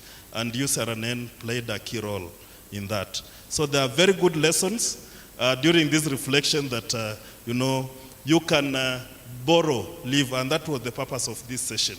So as we conclude, we are going for lunch, but you know, when some of your board members and your bosses take different roles, going to the global level, I started referring to Comrade Tim as Bwana Commissioner. That title deterred me from engaging him directly on the podiums or inviting him. So until that day, Bwana Commissioner, you will tell me the protocol of UNCRC, we're still going to have this confusion. But Kenya is going to present in the afternoon, and we proceed with the afternoon session. So Comrade Max, you will tell us where you have prepared lunch for us. I don't know whether it is... we have one restaurant here, and you can pass here, either here or here. You can arrive there. Yeah, you can have can upload for all of you being here, and I think we'll have also another session of question and answers to all those presentations. Yes, the afternoon. Thank you so much. Let us go to the, have that upload first and then go. Thank you so much. And muryoherwe.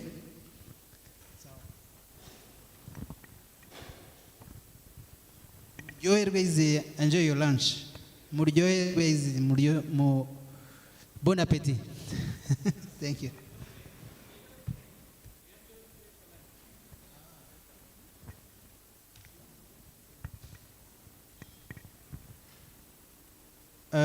Someone need that you can pray for that. Let us pray for the lunch. That's okay. Okay. Can everyone resume his place and have a seat? Innocent, can you have a seat? The afternoon session, we are going to start with the remaining presentation from one country, is Kenya. Let us call Mr. Timothy Ekesa to come and present how Kenya is doing in education. Thank you.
Enjoy your lunch?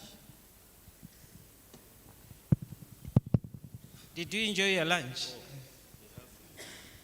Okay. It was nice. Okay, thank you. Thank you very much, Ben. Sorry, I also wanted to share a little on education, what we've done in Kenya. Ben, even if I'm in other places, I'm still a Kenyan and I'm still an East African. Do hear that is supposed to be magnified. So I'll be sharing briefly just on education, what we are doing as a network. Mostly is in the area of monitoring budgets. It's very important, government budgets, when it comes to children, so that we can be able to see how is the government doing. So I prepared a short presentation when we got this program. It came in when we've been working with our government, our parliament. They shall have what we call sector hearings. And I want to say that we started a long time ago to start influencing budgets in Kenya. And at the moment, one of the things the budgets look at is how is the budget child sensitive and gender responsive. It's something we scored as CSOs for a very long time in Kenya. Now when they are making the budget, they look at so many other things, security, environment, SDGs, but they also ask two major, how is the budget child sensitive and gender responsive? Yeah, so for us actually we've reached a place where we are saying that our government is trying to listen to us. So we look at issues of children throughout, and I'll just start with some little information on statistics. Is it moving? Next slide, please. It might be so small we might not see it, but just to say that in Kenya, our population is so youthful. 46% of our population, as 21.9 million, are actually people who are below 18 years. And those who are aged between 10 and 19, they are about 11.6 million. So you're talking about a very high population. But also, being inclusive, I just wanted to share some information on issues of disability. 11.4% of the children actually are children who live with disabilities. And they gave the figures there, 2.4, increased from 2.4, that's in 2022, to 1.2 being male and 1.2 being female. But we also know that Kenya actually is one of the countries that is doing very well in education. We are ranked number 7 with a score of 55.4, I think in Africa, and globally 95 position, showing that we are doing very well on education issues. We have a high literacy level of 78.7%, and our national budget spends 17.58% is spent on education only. And that's why I'll just focus a little on the education so that we see how are we doing and what are we monitoring. Because the government, we already have the platform, but now we are trying to see how do we ensure that as CSOs we can be able to make sense. Obviously, one of the things we did as CSOs, our education ministry never used to have a mission and vision. We actually worked with them to be able to have a mission and vision, and which is, I've just shared there, quality and inclusive education, training and research for sustainable development. And then the mission is to promote, provide, promote, and coordinate competencies-based, equity learner-centered education and training for research and sustainable development, which is very key for us. And because of the work we've done, the government has got so many sectors of education. We look at primary education, at secondary education, at quality assurance. Why I'm sharing all this just to show you how many sectors we have in education. There are quite many, and that's how we lose out children. If you look at maybe number 4, it might not be so much on children. Even number 5, so much on children. Science, yes, 7 is. 8, not so much on children, but on teachers. And then 9. So like you can see like half of the sectors are actually in management. So if we say we are spending a big 17% of our budget, it actually half of it goes not to children, but goes to coordination and to the adults. Yeah. Then I wanted to share, next slide. I don't know whether you can see, but just last week we were doing the sector hearings, and we were looking at the budgets that the government has made from 2023 to 2027. Next slide, sir. Okay. It might be very small, you might not see, but I think this is one of the things we do. We look at what are the priorities, what was the printed estimates for the budget for the education, the various sectors of education, and what was allocated.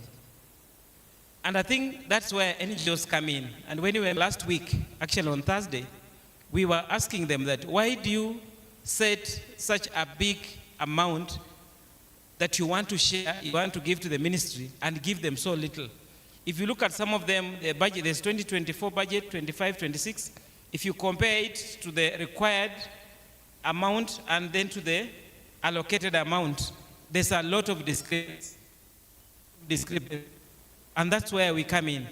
And this is how we even check. I can give you a small example. The government had budgeted to be able to provide assistive devices to children with disabilities. I think they provided to give 200 assistive devices in 2023. Then what was achieved, they actually it was 0. Then the next year they have put 0, which simply means that there will be no children who will have disabilities. Yet 11% are actually children. That's how NGOs, we come in and we start questioning them. What are you doing? And they keep on saying, we have programs. And when you talk about children with disabilities, they're the ones who are so disadvantaged when it comes to issues of education. So this was just a breakdown of part of the budget for you to show you how the government, whatever they allocate and what is required, it doesn't speak to each other, as much as we say that we are doing very well on education. Then the next slide is just the breakdown of how much money goes to every section by the government as budgets. And for us, we know that we have free primary education and we have subsidized secondary education. And again here, for us as CSOs, our main work is to find out, does this resonate with the reality on the ground? We know very well that in Kenya we might say we have free primary education, subsidized secondary education, but parents are still paying, despite all these allocations. We are talking about feeding program. If you look at the feeding program, when you ask the ministry, they tell you we are feeding ASAL areas, arid and semi-arid areas only. Yet the president says we want every child to be fed for 30 shillings per child. Yeah. So for us, we actually interrogate this, and we're able to share with the government and tell them that it's not only in the areas that are arid that children are poor or they are hungry. There are also urban slums where there are poor children who need feeding program. And this is out of the presidential declarations that they usually do. But so I just wanted to finish up with some of the emerging issues that the ministry has that we're also facing. And some of you who are in Kenya, you will know, next slide, that some of the emerging issues, the biggest issues on the curriculum and assessment reforms, we know there's a very big challenge, especially with the junior secondary. We changed our system from 844 to CBC, and there is a very big challenge when it comes to the whole issue of curriculum and assessment. We didn't know whether to put junior secondary in secondary school or in primary. So in Kenya, junior secondary is in primary. That's how interesting it is. So there's we had now grade 6, grade 7, grade 8. There's now a grade 9, which is supposed to be in primary, and there are no classes. And yet in secondary school, Form 1, without students, they're empty classes. So you can see how we lose children on the way. Yeah. Then we're also saying the whole issue of technology.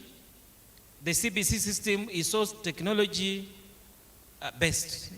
Some of the assignments, they are supposed to go on the online internet, download animals, download birds, and color them. This is in the village where even a parent doesn't have a phone. Yet the child is supposed to do the assignment on the phone. Yeah. And we also know technology because of the online child sexual abuse. There's a lot of abuse of the phones by children. Those parents who can afford to give children their phones, instead of using them to study, they go to those sites where you know and go doing funny things on them. So for us as CAC, we are doing a lot of work on online child sexual abuse. It's an area that we are working with the police. And it's a project we are running, actually a project called Technology Facilitated Violence Against Children. How do we reduce violence that is perpetrated by technology? And then obviously the other one is just our own problem of some of the public education institutions. We have several, HELB, TVET, UFB, many others. We are trying to see how we can solve that. And I think also the university funding program that we have is a big challenge. Our new president decided to come and change the funding system, how the children were being funded, to now classify those children who are very poor, who are less poor, those who are rich. And as CSOs, we are asking ourselves, is there any rich child? Is there a poor child? There's no poor child, all children are poor. You remove their parents and they're all poor. But our president thinks that there are some children who are a bit poor, others who are a bit rich. And the CSOs, that's why we become a voice of reason. We fought that new funding system, and I think they are reconsidering it being removed again. So this is what we do in education, and we monitor in education, in health, and in social protection. So I just picked the education one because we are talking about the education. But there are many issues of education. The other challenge, I don't know whether you also have as a regional, the other big challenge we have, I didn't put here, is the whole issue of titling of schools. Most of our schools in Kenya don't have titles. So at times, people grab them, those who become rich. There's one school where the trustees are actually charging rent to the headmaster. As we speak right now, you can imagine.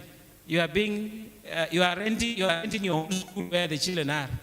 Okay? So we're really working at ensuring that all schools have titles so that children can be secured. But I think education to us, we might have moved some steps, but we are really also behind on steps. I told you a population of 21.1 million.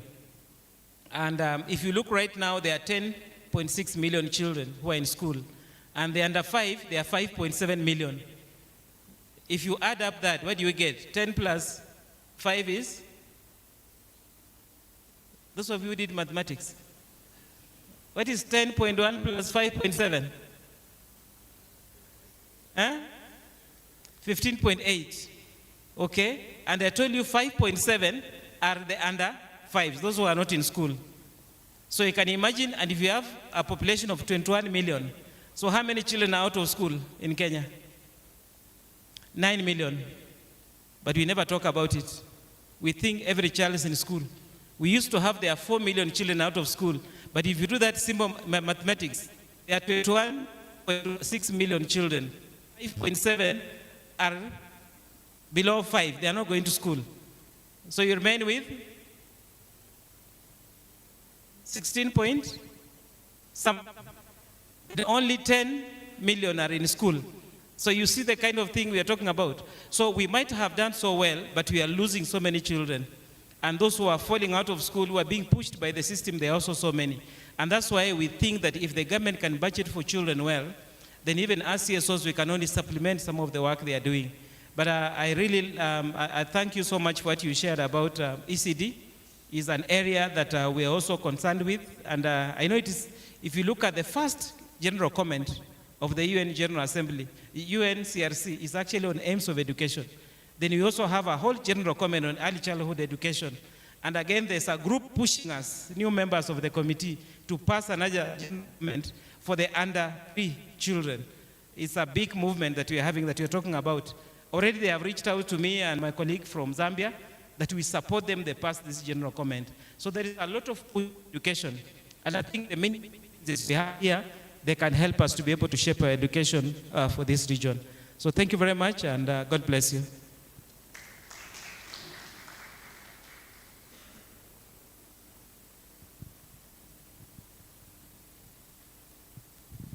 Thank you very much, Timothy. The advantage ESRN has is that we have a blend of professionals. So I believe when we'll be pushing for that general comment, Eacrn and, Umwana Kuisonga and those who have been working around early years, they will be of a lot of help to you as you engage with the commission. So I believe you are going to make a lot of impact. Kenya is one of the countries that we pride in a lot of things when it comes to education, but you see the challenges still exist. And with the new developments, when it comes to policy, the new government or the current government has put in place a lot of issues that, need to be addressed, especially when it comes to the new developments, implementing the CBC.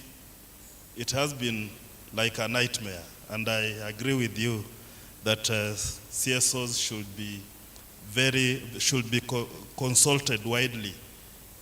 We cannot be having, last week I visited one of the schools, and they were telling me that grade 9, there is also a requirement that there should be a laboratory for these students or for these children to carry out their lessons or their practical lessons. Most of primary schools cannot afford these facilities. And you find that they are using one facility or the closest secondary school. So it is a challenge. They are struggling, there are no funding for equipping these facilities, the junior secondary. The uniform, starting with uniform, it has to change. They are given a new uniform, and there's just a lot of confusion around that. And the last meeting was it the Kenya secondary schools in Mombasa, during their conference, they proposed that the junior secondary be taken to secondary schools. That is one of their proposals. I don't know how the government will take it, but it is something that I believe through CAC we can make a lot of noise around it so that the government can hear. But Commissioner Tim knows the language that Kenya hears, and he will help us to prepare how that language will reach the policy influencers. So at this juncture, Chairman, I've heard you, but don't, Chairman.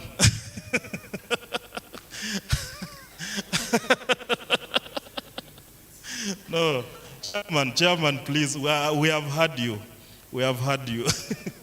So you will have those consultations with the comrade team, and you will help us also prepare those statements to the government of Kenya so that you know better the language they hear. And comrade team, Maximilian will also advise and give guidance how they are doing it in Rwanda, so that okay. So it is plenary time, and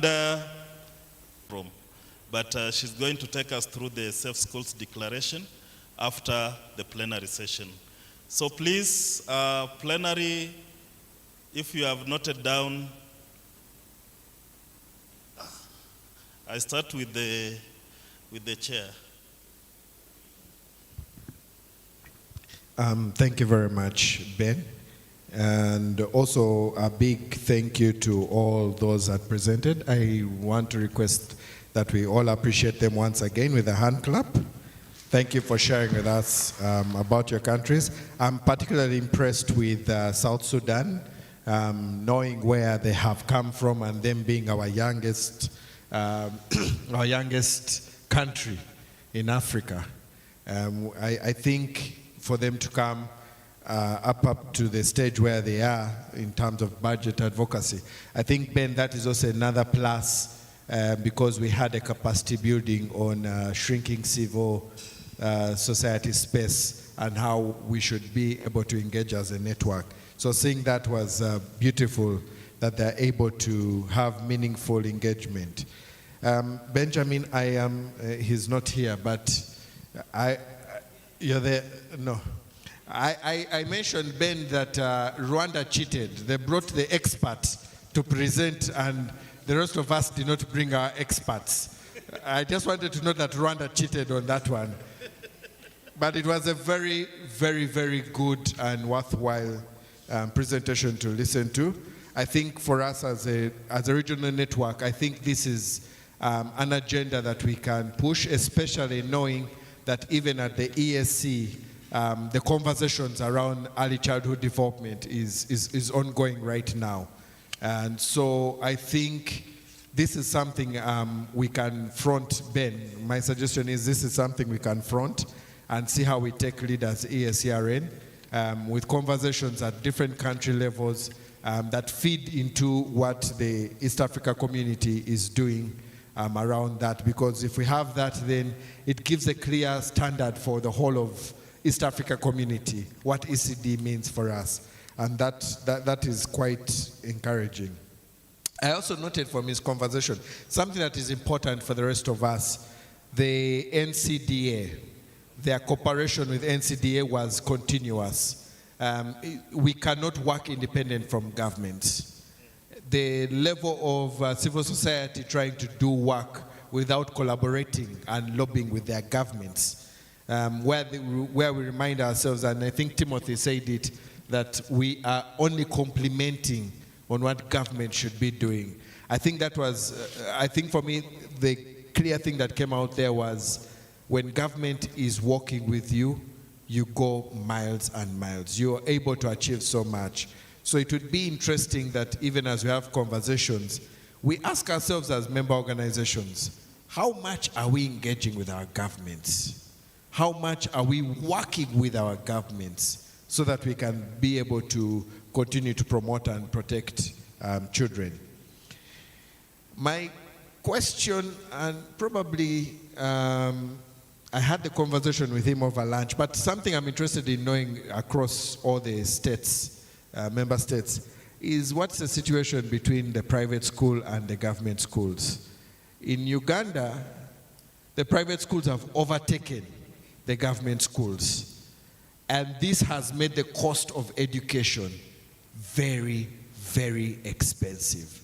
And instead of increase education, it has actually brought about discrimination in education. So if you do not have a parent with good money, you will go to a school and you are not assured that you will come out able to read and write. But you'll still get a certificate for passing through school. Not passing school, but through school. So I would like to know from the different countries what their experiences with the private sector, taking on education. And it is now not about our goal of ensuring that every child has an education, but it is now the private sector ensuring that they have enough income to survive. And the country again is also confused. Countries are not confused, but they are also challenged because it is another income. And so how do we engage and how do we balance the two? Then the curriculum team has brought up, I think, is something interesting to know if the current curriculum across all states is relevant to the country's context. I know we're also facing the same thing in Uganda. We have a new curriculum which has now been since almost paused because it has failed to take off. But how is the curriculum relevant across the others? And then finally, just a quick observation is that as we are talking about education, the element or the aspect of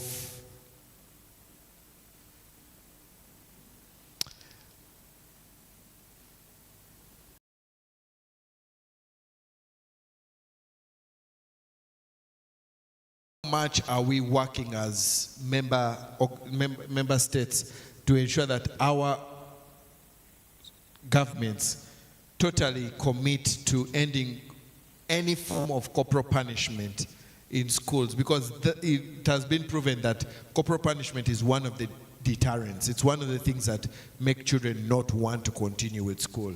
That a child reaches primary 7 and they say, I'm not going back for canes. When they reach about 16 years, they say, choice between canes and survival, they will not.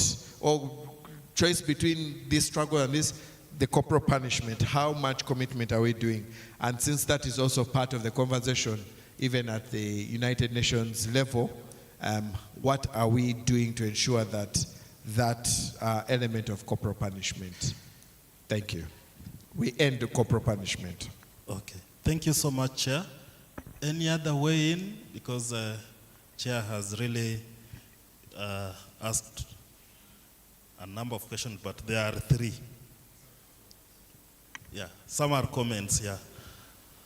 Any other? Okay, James. Thank you very much. The presentations were very elaborate and amazing in every way. My question goes to Eacrn. You are doing a lot in terms of universal primary and secondary education. What is not clearly coming out and is the fact that you are not, the much you're doing is centered on quality education, but you are not actually advocating for, I would say, transition, 100% transition to the next level, as in from primary to secondary for free primary and secondary education. Is there a way that you can advocate for this by organizing and mobilizing the CSOs in your country? Thank you. Great on 100% transition, and I remember Uganda was the first country to implement the universal primary education. Though Chairman, you called it Ugulala. I'll not finish that. Another question, or we can address this. I will have a comment regarding the child participation. It has been raised in the area communication. Yeah, and my colleague from NCDA who is still here will compliment me. Immaculée. I'm saying you can start by responding to questions, and yeah. then I make a comment on child participation in Rwanda because it has been raised. Okay, just to bring to speed, I think you can pass the mic to Commissioner Tim to respond on the following. The chair raised 3 questions that I believe you can weigh in also. Chair, for South Sudan it was a comment. Apparently our colleague from South Sudan is not feeling well. He has left for rest and medication. So thank you, I join you in your statement. But the question, the concern that the chair raised that Commissioner T to respond to is the situation between the private schools and government schools. In Kenya there was something about upbet schools or something of that nature. And also the curriculum, the relevance. Now Kenya, with the aspect of the CBC you touched about, and it is relevance, and how the, in the region, there are new developments on curriculum. How is this relevant to our education systems, and then how can we, as CSOs, this or influence? And lastly, is on conversations about ending corporal punishment in schools. And I believe this has also been a case in Kenya, whereby even very key people in education do not understand when it comes to matters corporal punishment. They say that one reason why I remember one minister in Kenya said that there was an unrest in schools, and he was alluding that to removing corporal punishment in schools. And this is the CS or the minister in charge of education. I can speak because he is not the current. So I think, Tim, you can also give us insights around that. Thank you. Thank you, Chair. Thank you for raising I know you asked all of us, so it's not only me, but I think you've raised very important comments which touch the region. And I like that you look at the regional perspective rather than the individual country perspective. I think for me, the issue of public schools and private schools is a big challenge, even in Kenya and many countries in the region. Initially for us, when we were in school, private schools were for failures during our time. If you fail to join the government school, then you go to private. That's how it was. Harambee schools, if you remember. It was, if you didn't get the mark to go to the government school, you now go. But it's now the opposite. The private schools are taking the top cream. They're the ones who take the best students. They're the ones who, and the truth is that the number of private schools is increasing, and the number of public schools is reducing. I can tell you in Mombasa, at 106 public schools and 300 private schools. And when you follow 2 years later, they had increased, reduced to 80 schools, which are government schools, and the rest are private schools. And the truth is that the private schools charge a lot of money. They charge for swimming, they charge for the bus. So if you can't afford, you can't take your children there. It has been a conversation that we've been having, even as CSOs in the education sector, and even learning from other countries. I had a chance to go to India, Hyderabad, just to learn how are they encouraging public schools by making it easier for every child to join, and by reducing child labor, and by coming up with policies that will make public schools to be more appealing than private schools.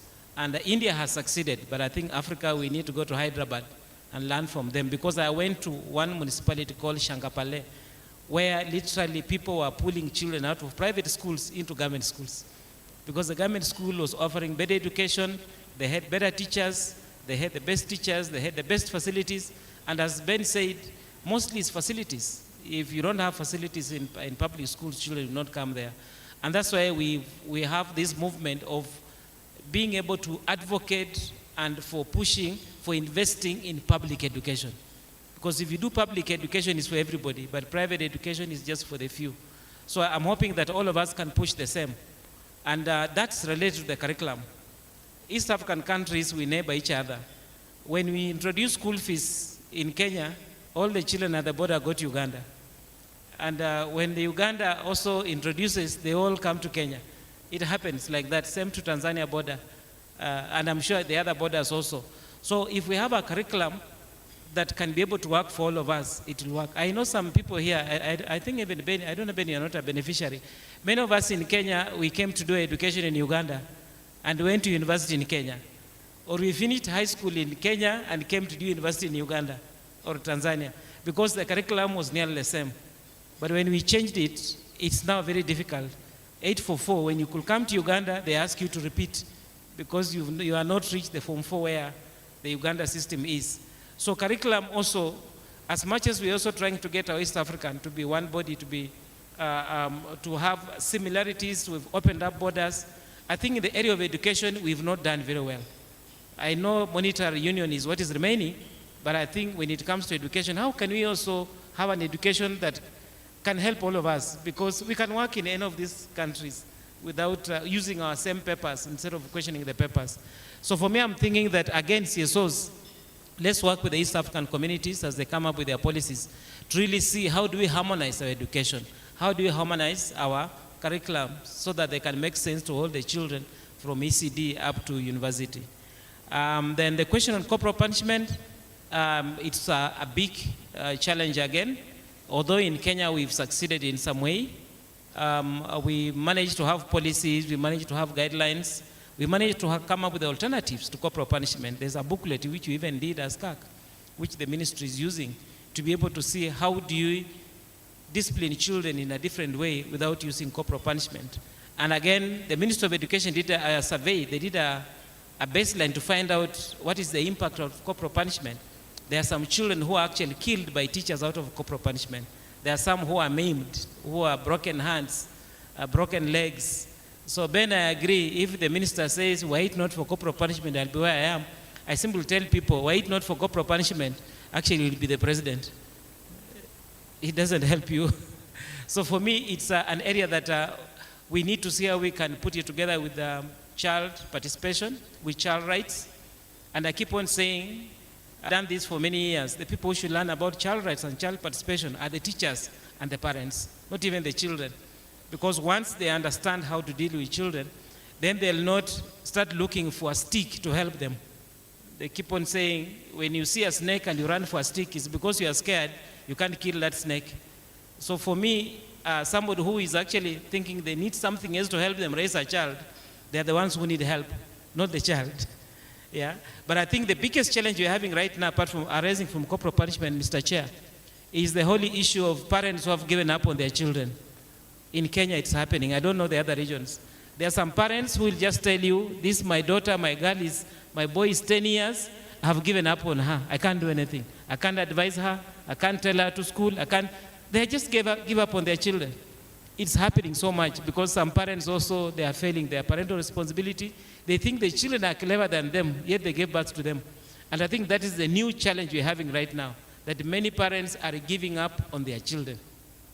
If they get into drugs, if they get into funny behaviors, if they become pregnant, we just give up on them and say, this one I've given up. So if you give up on a child, what happens to that child? So for me, again, as CSOs, that's our area that we need to be asking ourselves. How do you prepare parents? And I had one of the presentations on parental guidelines, and we have a whole parenting strategy in Kenya under government, under the Ministry of the Director of Children Services. They have come up with a whole policy on parenting, which we are thinking that is another big area that we need to help many of the young parents know how to raise children. Our parents raised us very well, but the modern parents, the Gen Z parents, don't know what to do with the children. And some of them even don't know what to do with their spouse. So how will they know what to do with their children? So we really need to help them. We need to know how to, it's true, we need to know how to help them to see how do they become better parents. And to me, that training is best given in school and university. Not during the wedding. That's too late. Yeah, that's where we need to prepare parents for the life of parenting. So I really think that our plate is full. If we were to be able to work as a region, and whatever happens in Rwanda, in Burundi, in Tanzania, in Kenya, it affects the other countries. And that's why this network is very important to see how do we ensure that we have something that can be able to work. If it can work in Kenya, it can work in Rwanda, it can work in Sudan. Let's not say that it can't, it's unique. There's nothing unique about us. We are just Africans who, Mzungu came and they cut us across.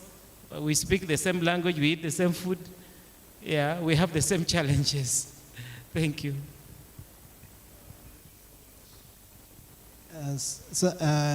Ben, I think this topic is very important, and I saw there is someone who were ready to present. And I think all the idea that we have here should be either, again, be shared just after that presentation. Is it okay like this? Because I saw her on the screen, she was maybe ready to present. If you agree, we can stop here and then we'll share our ideas just after the presentation of the person who were ready to present, and because she's online. If you agree, we can stop this conversation here.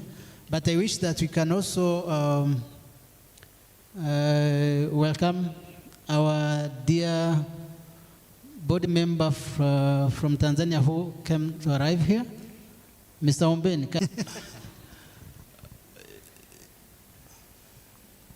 He's arriving now.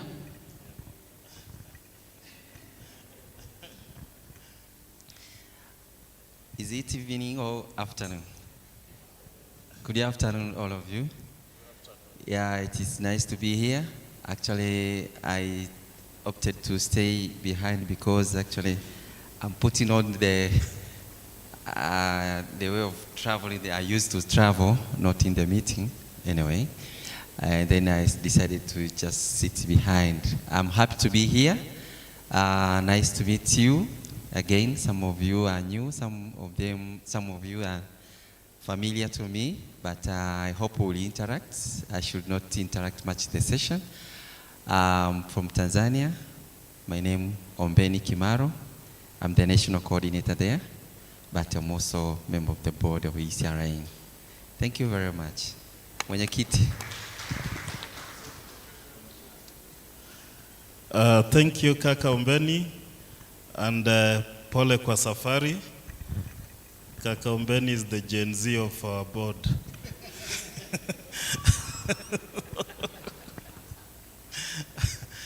Okay, before I bring in our online presenter, Ilaria Palozzi, allow me to read a question from our online participant. And this question, I think, is directed to Uganda. That the Uganda 3rd, 4th, and 5th state report to UN committee highlights the significant increase in the number of pre-primary schools and number of certified teachers and caregivers. But of concern, 80% of these pre-primary centers are owned by private service providers and are located only in urban areas. The government of Uganda has not committed itself to building and strengthening public ECCE centers and primary schools in the country. I don't know if it is a comment or a question. I think it is a comment. Chair, would you like to weigh in that, or Maureen?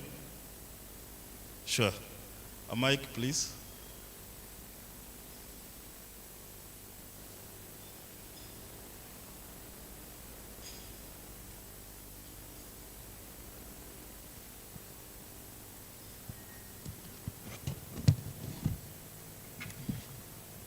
Okay, it's kind of related to still what Kyla is asking in a way, but also what Timothy has already mentioned earlier on. Yes, Uganda did report, and I think we are very good at reporting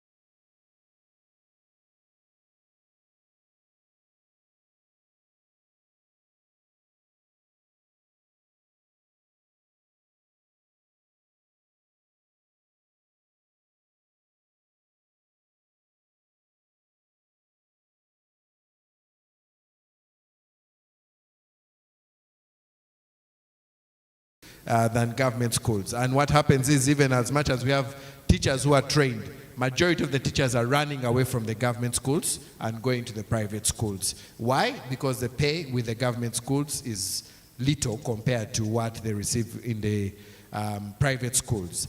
Those and that's what I think Timothy was alluding to.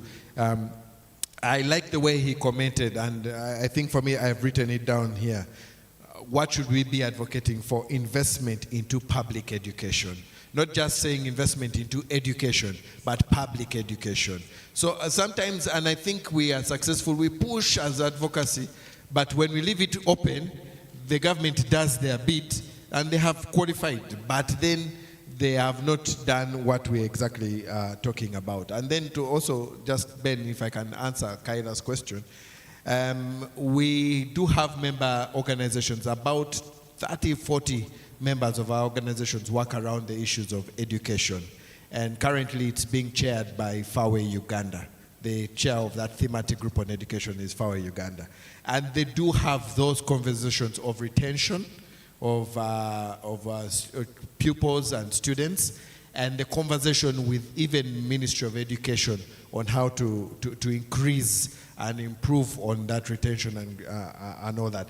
That is a conversation that what we do as UCRNN is that the member organizations start every year by setting their agenda, their advocacy agenda, and as a secretariat we then facilitate that agenda. And so that is a priority on them. But I have fallen in love with Timothy's word here, investment into public education. And so for me, I think that is a very, very, very key thing. Yeah. Thank you, Chair. And a round of clap to those who weighed in. One thing that Commissioner Tim mentioned is also engagement with the East African community processes.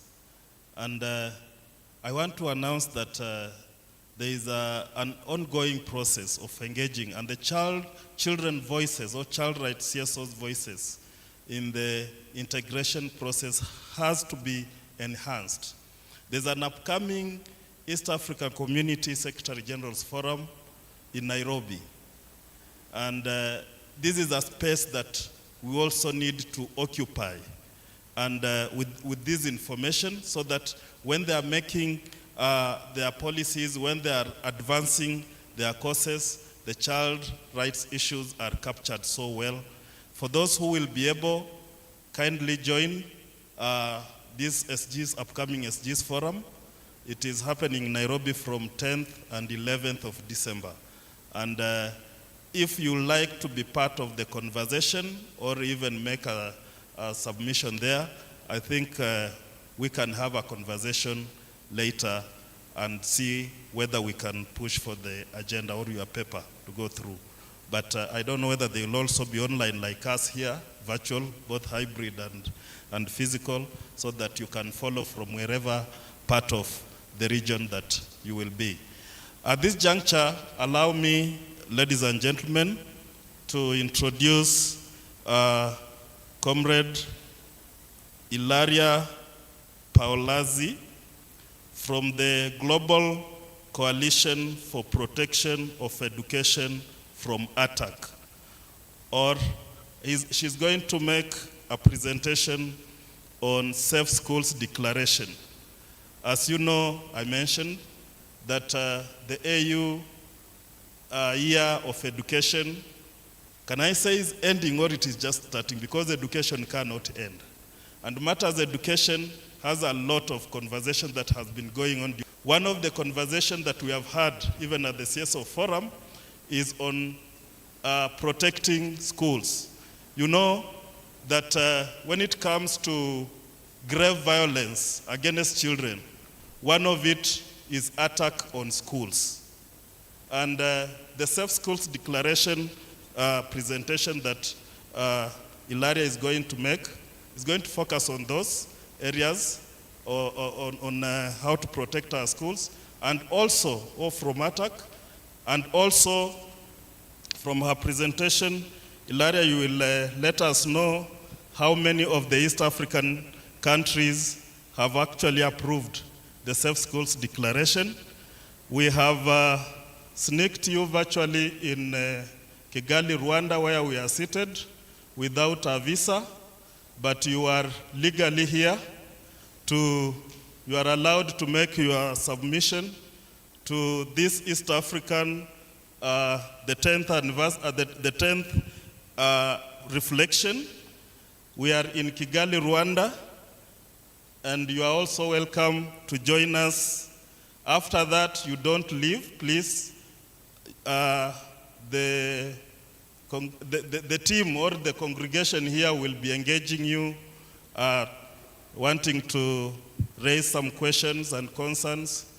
And of course, just to ensure that you also let us know some of the upcoming engagements when it comes to SSD, so which CSOs, the child rights organizations here, can be part of.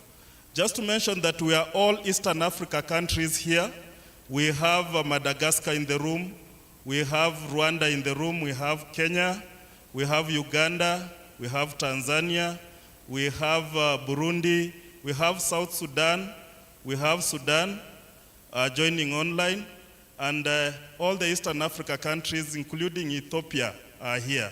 So you will let us know who has not approved and who has approved the SSD so that we know where our advocacy effort should focus. I welcome you humbly that you take over the stage. Thank you. Thanks so much for this great introduction. I feel very honored and privileged to be here with you virtually. It would have been nice to be with you in the room, but I hope I can still contribute somehow to these important reflections and discussions that you're having. I hope you're hearing me well. If not, please feel free to stop me. My name is Ilaria Paolazzi, and I'm the Senior Policy and Advocacy Advisor at the Global Coalition to Protect Education from Attack. I joined the coalition to be part of the secretariat and leading the advocacy work of the coalition early this year. And before that, I spent the last 10 years working with Child Rights Connect. And through that work, I had the opportunity to collaborate with some of you, many of the child rights coalitions, reporting around the reporting to the UN Committee on the Rights of the Child. And so I'm happy to come back to collaborating with this important network and different coalitions that you have established. I'm based in Geneva. I'm sitting here.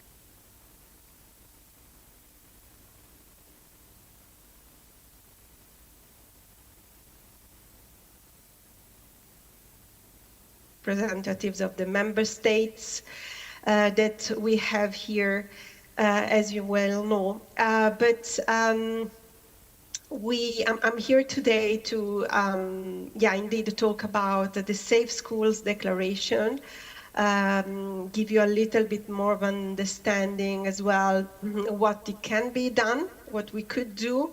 Also next year, this year, but also next year, surfing the wave of the Africa Union Year of Education. I fully agree that it's ending, but it cannot end. We need to do everything we can to keep up the pressure in different ways.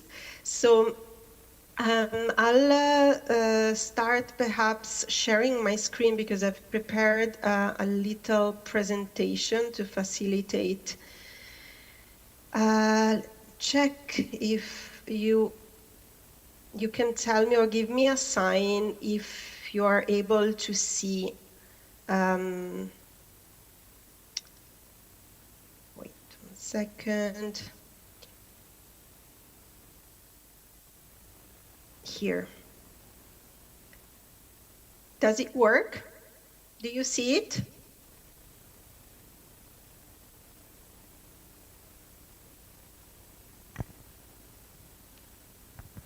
Okay, it is coming. It's taking a while. My computer now froze as soon as I clicked. Let's see.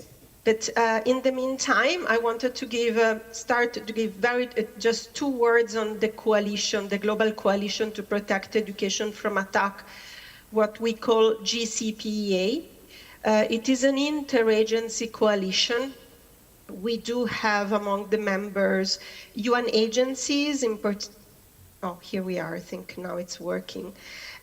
We do have UNICEF and UNESCO as UN agencies represented in the coalition, and then and then civil society organizations, international civil society organizations, in particular Save the Children, Plan International, Human Rights Watch, Amnesty International, and Education Above All Foundation. So it's a very diverse coalition that really does 2 main things. One is to monitor and report attacks on education globally, but with a particular spotlight and attention and focus on countries in conflict where there are systematic patterns of attacks. And then the other co-work and building on this research, we do advocacy. That's why I'm here in Geneva, to really maximize the advocacy opportunities that exist at international level, Geneva, New York, but also globally, regional level, national level, to try to convince governments to do much better, to do more and much better, to protect education during armed conflict specifically. So as I mentioned, we do monitor, we do a lot of what in the Secretariat, we have professional researchers who spend their time documenting attacks on education. As you may know,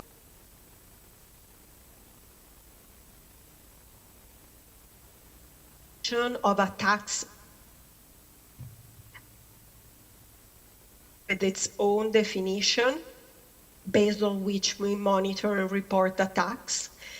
And what we define as attacks on education is any use of force against educational facilities, as well as students, teachers, and all educational personnel either by state armed forces or non-state armed groups. So we do not monitor attacks perpetrated by criminal organizations, for example. We really only focus on armed conflict and attacks perpetrated by parties to the conflict. We also broke down a little bit the type of attacks. Indeed, attacks on schools are one of the attacks that we monitor and that are also most prevalent everywhere. But we also monitor recruitment and use of children in schools, and then as well as on the way to and from schools, as well as sexual violence in schools and around schools perpetrated by parties to the conflict, and also attacks on other attacks, use of force, torture, for example, arbitrary detention or disappearance of students and educational personnel, as well as attacks on higher education, so specifically to universities. And we have every 2 years we publish a global report which is called Education Under Attack. The last 7th version of this report was published this year, in June this year, and it covers the period 2022-2023. Here on this slide, you can see the main findings of this report, where basically we have seen that there has been quite a significant increase, about around 20% of increase in attacks on education, as well as military use of schools, because military use of schools is something that we monitor as a separate specific category, to be able also, to show through research that military use of schools significantly increase the risks of schools being attacked, lawfully or unlawfully, with consequences, no matter how, but with terrible consequences for children. So around 20% increase globally. Increase as well in the number of victims and survivors, increase in the use of explosive weapons, from 1/5 to 1/3 of all of the overall attacks have been carried out through the use of explosive weapons, which has been documented having, very disproportionate consequences on children. As I mentioned, more than half of the attacks on education that we have monitored were attacks against schools. More than 1,900 cases of attacks on education in Africa, on the continent of Africa.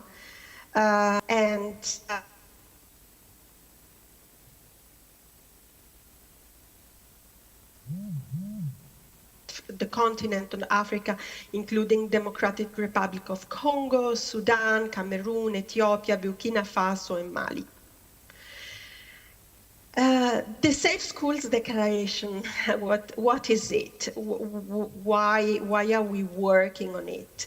Indeed, it is, I would say, the main tool that the GCPA coalition is using to do advocacy, but it's not the only one.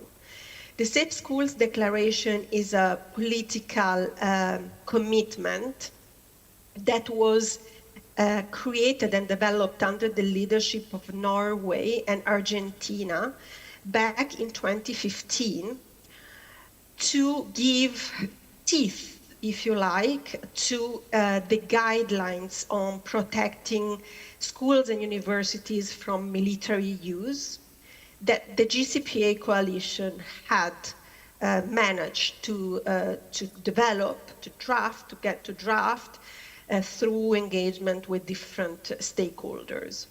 The guidelines are, I'm going to give you a snapshot just very soon after this, but the guidelines are basically, practical tips on practical action-oriented, tips that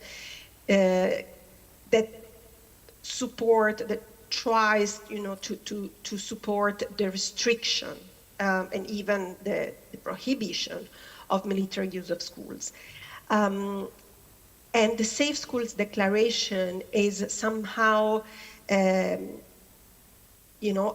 tool that has been developed to allow states to come forward with public statements about, committing to use and implement the guidelines at the national level, but also to do much more than that.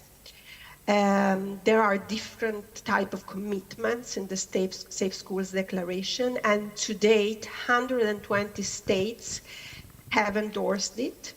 Since 2015, as you will see, next year will be the 10th anniversary of the declaration. So since 2015, we have managed to get to 120 with Rwanda, who has been the latest country to step up. This is bit where we are in relation to Africa and also the different sub-regional groups. We have today 38 AU member states who have endorsed. And as you see here, there's a public link to the web page where there's this endorsement list. So that's what I was saying, states agree to expose themselves, in terms of committing to do what's in the Safe Schools Declaration. It's not a UN process, as it is the case, for example, for international treaties, where the UN Secretary General is the depository of the ratifications. In this case, it's the government of Norway who is the depository of endorsements. Why? Because it's not a UN formal process. It is an intergovernmental process that was really led by Norway, but also supported by many other states. And so the list of states it's on their website, but also on GCPA's website. So there is visibility, there is transparency. We know which are the 38 states from the African Union who have endorsed, and so we can use that, for advocacy.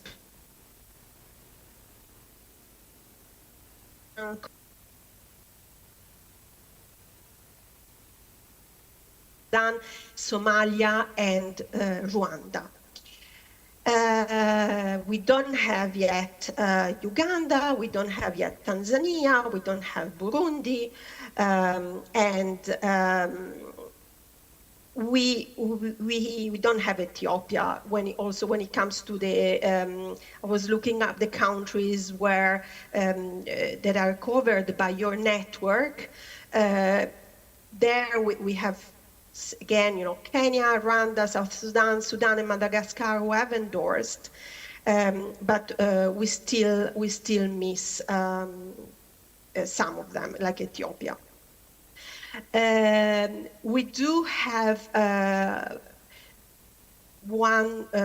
least one country who's openly a champion of the Safe Schools Declaration from Africa, with Nigeria.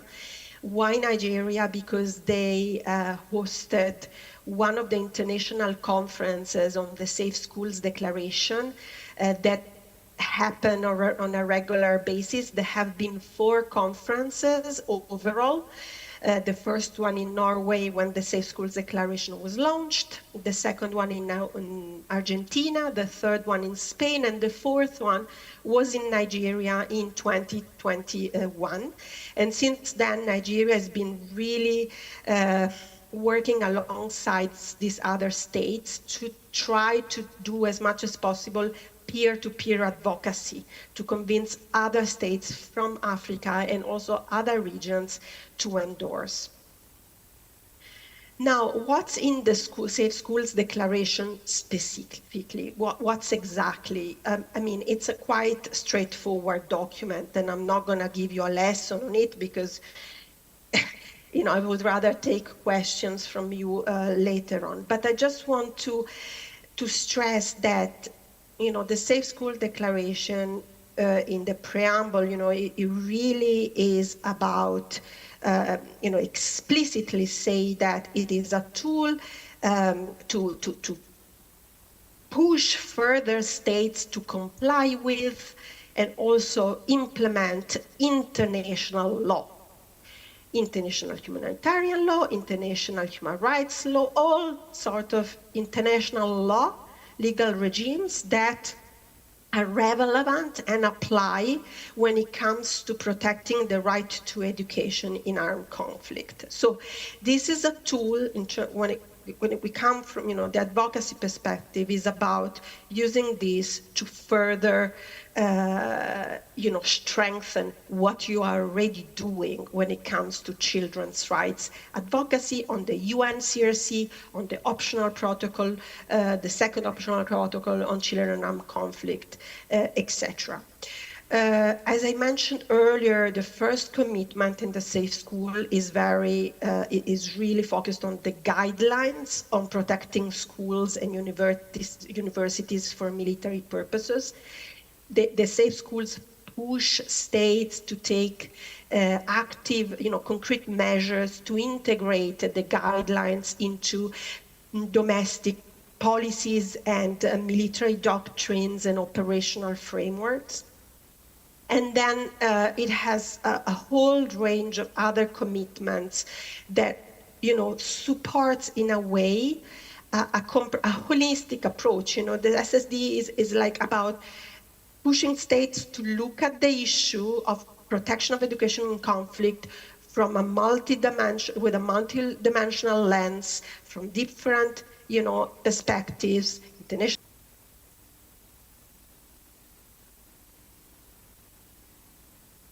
Monitoring reports, access to justice, to really highlight all that has to be done, to really address this issue in a comprehensive way. The guidelines, as I was mentioning earlier, are focusing on, they're really trying, it is an attempt, they were drafted with an intention to fill the normative gap that we have, which is we don't have in international law a full, absolute prohibition of use of schools and universities for military purposes. We don't. I mean, schools can be, in certain circumstances, used for military purposes. And the reality that has been proven is that this really put them increasingly at risk of being attacked, and then children's rights being violated. So the guidelines were a response to this, in a pragmatic response, if you like. If you look at the provisions of the guidelines, the first one is an attempt to go towards, this prohibition, at least for the functioning schools and universities. This is the language that we have. Functioning schools and universities should not be used by parties to armed conflict, except in very extremely, as a measure of last resort. And then it makes a difference between functioning and abandoned or evacuated schools and universities, stressing that they should also not be used, because this is, this has a long-term impact on the right to education and continuation of education in conflict. And third provision, similar, it stressed that schools and universities should never be destroyed as a way to deprive opposing parties to the ability to use them in the future. Also, parties to conflict should consider all feasible alternative measures before attacking schools that have been turned into military objectives, and so they legally can be attacked. And also the guidelines address the presence, the using of fighting forces to provide security measures, for schools. And it clearly says that this should be avoided unless there's no other option, and that the fighting forces should not be employed to provide this. And finally, it explicitly asks states and all parties, also non-state actors, to incorporate, to use practically the guidelines when it comes to their own operational measures. The Safe Schools Declaration has been really, as I said, it is not a formal UN process, but it has been widely recognized by different UN mechanisms, entities, and bodies as an important tool. And so it has been by the African Union, the different bodies of the African Union. And I want to highlight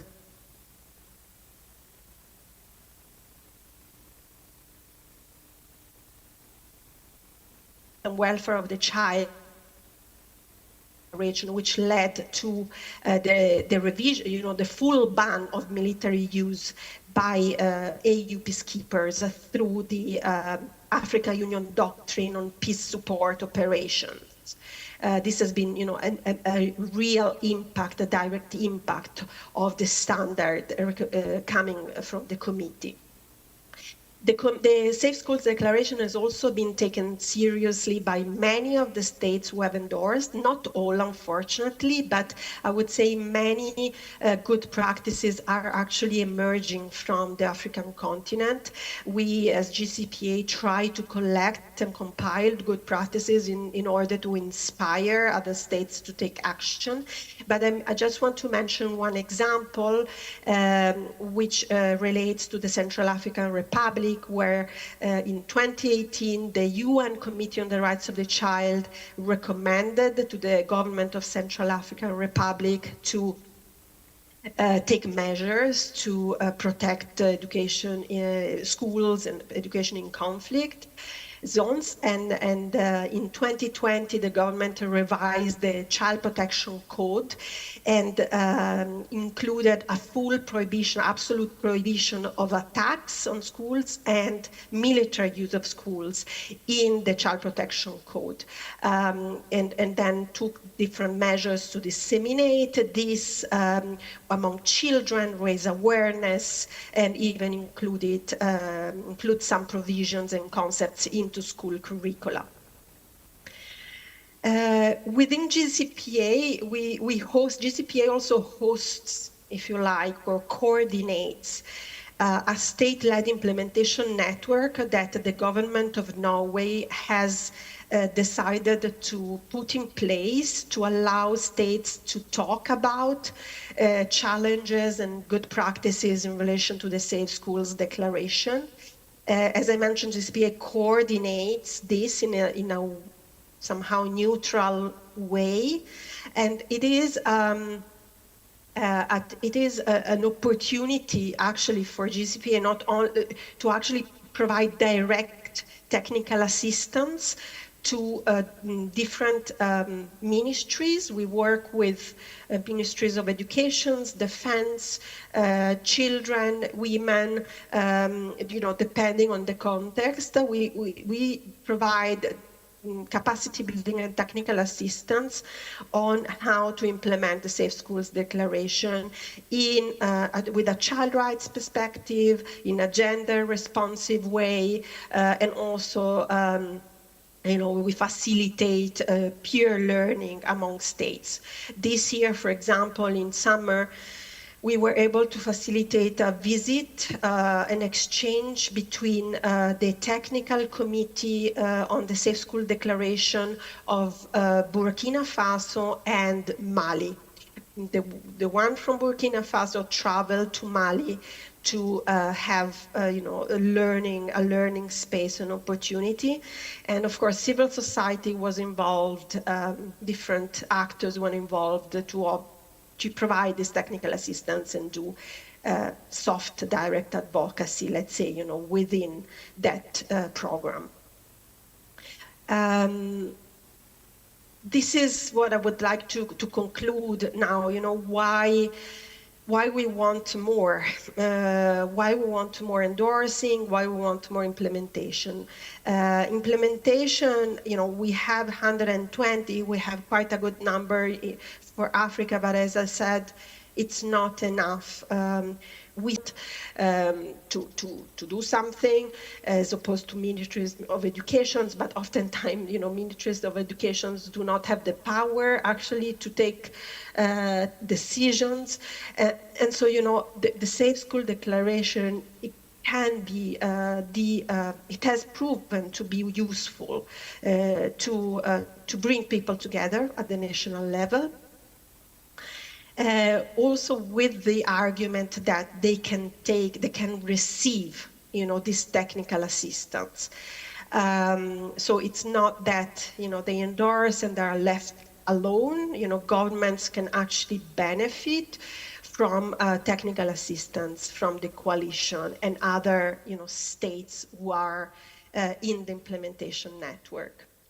We keep stressing as well that at the end of the day, it's about implementing existing legal obligations. The Safe Schools Declaration or the guidelines do not create any new obligation. This we need to keep clarifying because states still get a bit confused sometimes. So we always stress that, at the end of the day, it's about implementing children's rights obligations that, everyone has ratified the UNCRC, except one state, but still they have ratified the OPAC. I would also want to stress that next year we have a unique opportunity with the 10th anniversary of the Safe Schools Declaration, but also the 35th anniversary of the African Charter, if I'm not mistaken. Would be interested to hear if there are anything planned at the regional level or sub-regional level that we could create synergies with. The summit of the East Africa community as well. I'm hearing it's taking place in Nairobi already at the end of this year. Well, I'm happy to share that the government of Kenya has accepted to host the 5th International Conference on the Safe Schools Declaration, which will take place in 2025 to commemorate the anniversary, but not only, to also really discuss implementation, what works, where are we, what are the challenges, what we need to do more. It's going to be in Kenya, but it's going to be a global conference, though with a surely, very strong focus on Africa. And we know that the choice of having Kenya to host was very much as well about trying to create an opportunity to follow up the Africa Union Year of Education initiatives. And so, I'll stop here because I've spoken a lot. I'm happy to receive any question and to discuss with you now. Thanks so much for the attention. Thank you so much, Ilaria. I hope you can hear a round of applause from the team here. Actually, I'll give them opportunity to raise some questions. But just for your information, let me just ask so that you know how this session, the impact it has had here. How many of us in the room have heard about the Safe School Declaration for the first time? By show of hands. By show of hands. Just be genuine, we are not going to give exams. For the first time, just keep your hands up because she cannot see, or the camera can roll to where the hands are so that, So, Ilaria, you have seen that you have really introduced a concept to the people, the Safe Schools Declaration. And everywhere the Safe Schools Declaration is mentioned, among the civil society, you'll find that at least there's someone who is hearing it for the first time, and that is the impact that we talk about. Since the CSO Forum in Maseru it was in 2023, I think, it was in 2020, this year, it was this year in April, May, when we had the first engagement about the CSO, about the Safe Schools Declaration. Like in Maseru, almost the whole room, apart from a few experts who are from the Save the Children, the rest of CSO actors were not aware of the Safe Schools Declaration. And the event is coming in Africa, in Kenya. So these are building bridges. We are building bridges towards the 10th anniversary. And it is not by coincidence that ESRN is celebrating its 10th anniversary also. and the Safe Schools Declaration is doing the same. And Eacrn has been the ambassador of Safe Schools Declaration at the CSO Forum. And it is not also by mistake, Comrade Ilaria, that the chair of the CSO Forum is from the Eacrn, the Eastern Africa Community, and is with us here. We are ready to be the champion and lead all roads to Nairobi come next year. I hope everyone in this room will be in Nairobi, and that is what I like you to commit, that you will ensure that all people here are in Nairobi.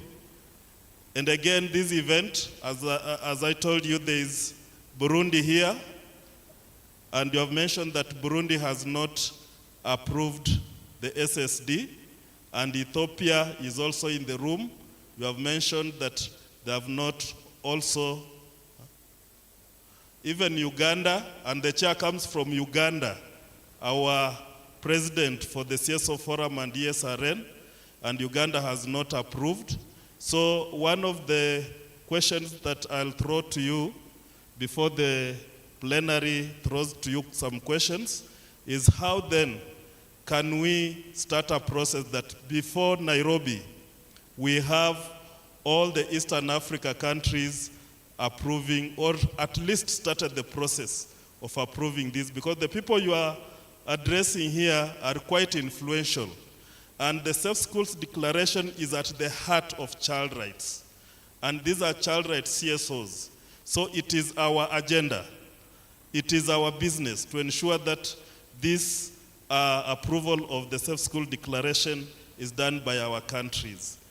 So I'll open the floor to the plenary so that you can raise your questions to Ilaria. I hope you are getting us loud and clear and will be able to note down the questions. Thank you. Question to Ilaria? Chair, I'll start with you still because Uganda has not approved and you are our leader.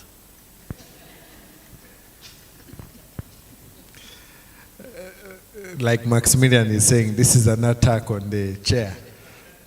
We need a safe declaration for the protection of the chair. Okay, jokes aside, yes, Uganda is not yet signed up.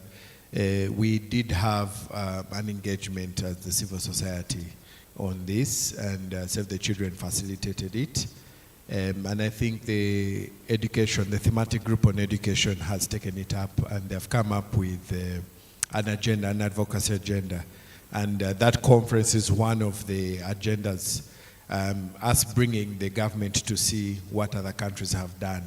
And I think also, just to add on, learning from the experience at the last civil society forum, where we had a lengthy one whole day conversation on this.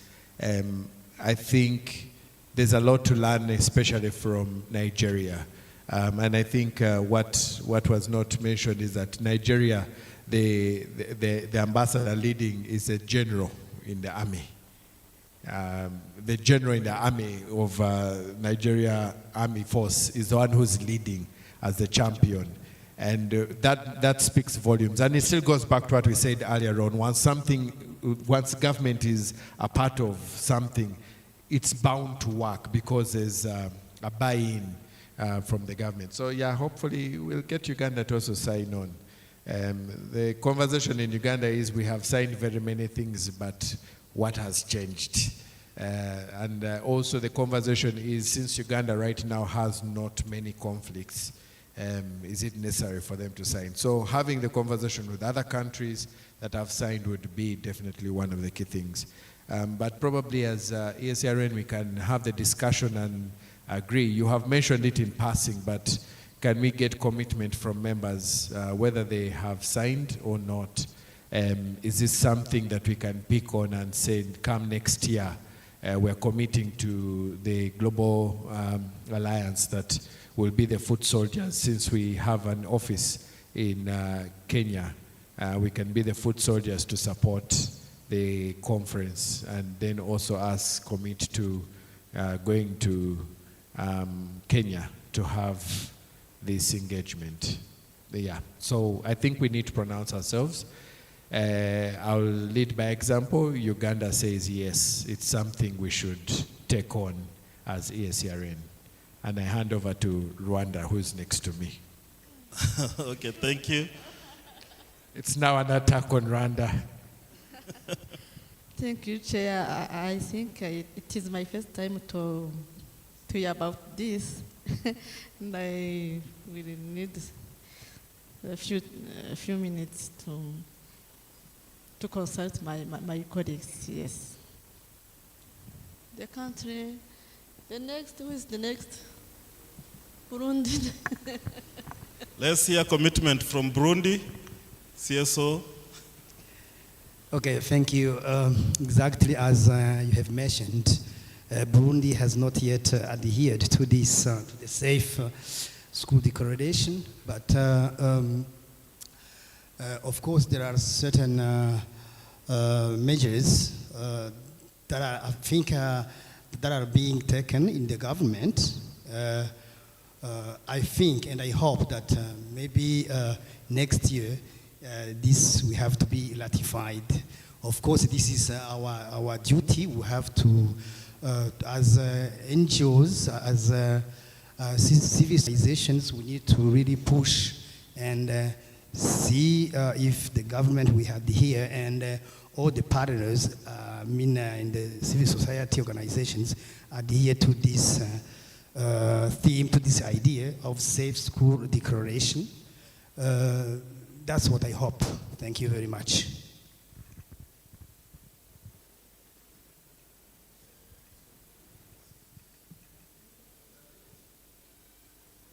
It's a yes. It's a yes.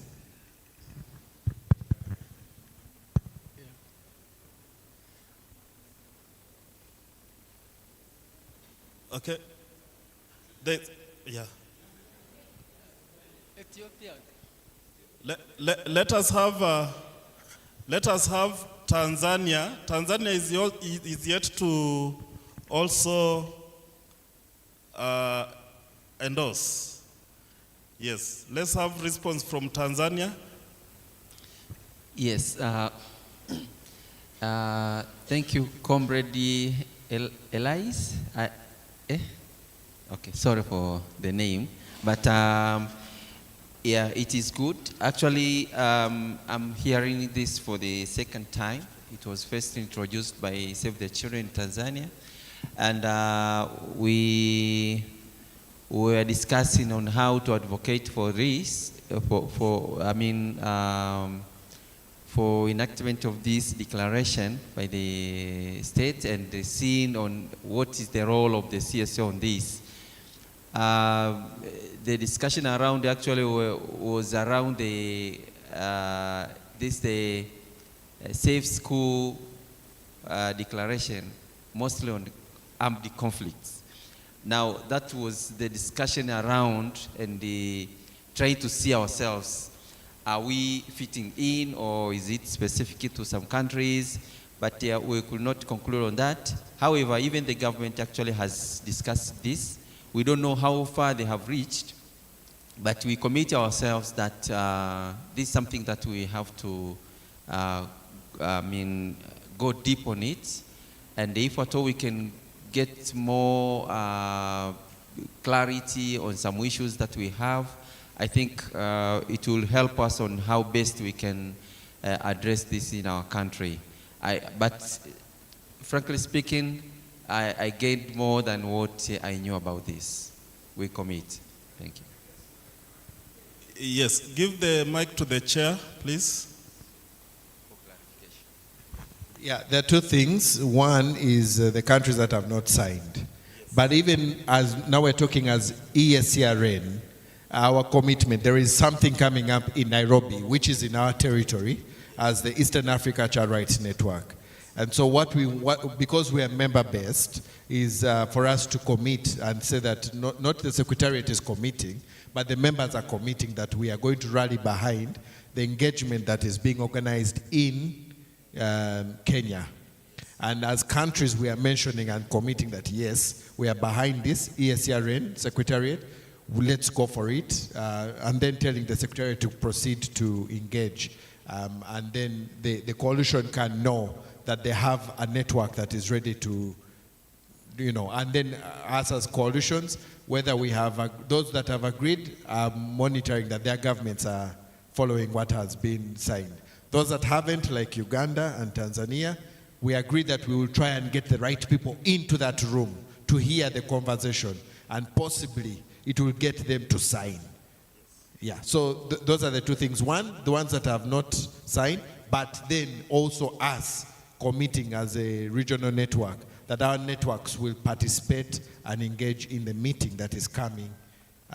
Which month? February, or it was?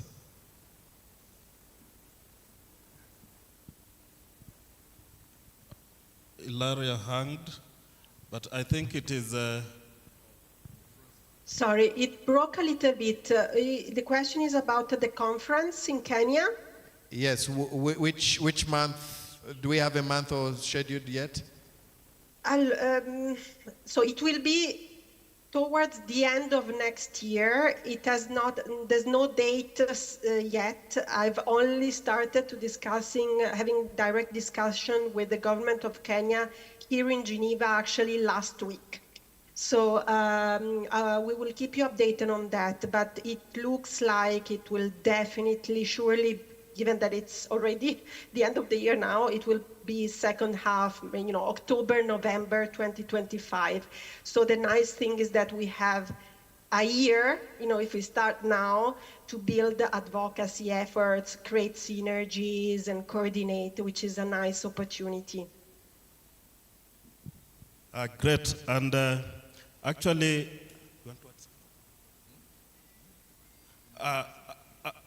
Ilario, that is what exactly we are committing here, that we want to walk this talk on the road to Nairobi and beyond with our coalitions, national coalitions, from countries that have signed and those that are yet also to sign, so that from here they have committed that they are going back to their countries and bringing the right people in this space.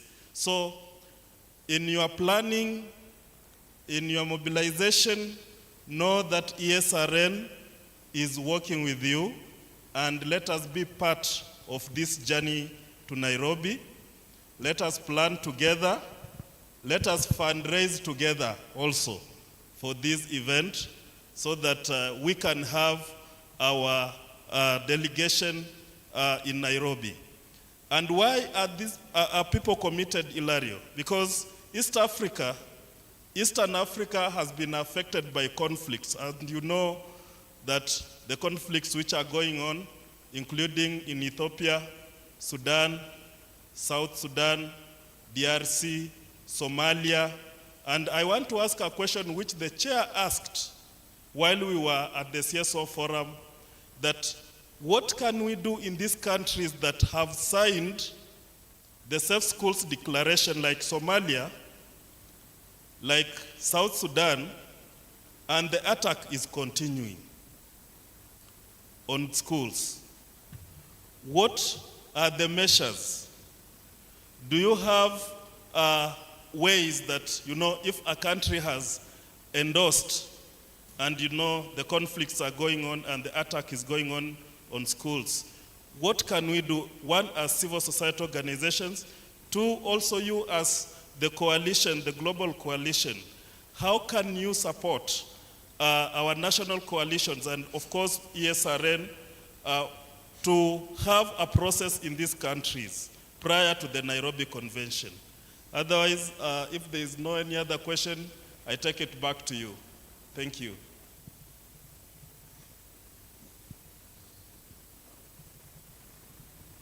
Shall I respond? Yeah? Is there any other questions, or can I go? Don't close your question. This is the time. She's the last presenter. Yeah, there is And as Rwanda, you respond, there was also a question from online that now that Rwanda approved or signed to the SSD just in June this year, what are plans that on to the implementation of the Safe Schools Declaration? Thank you. Thank you.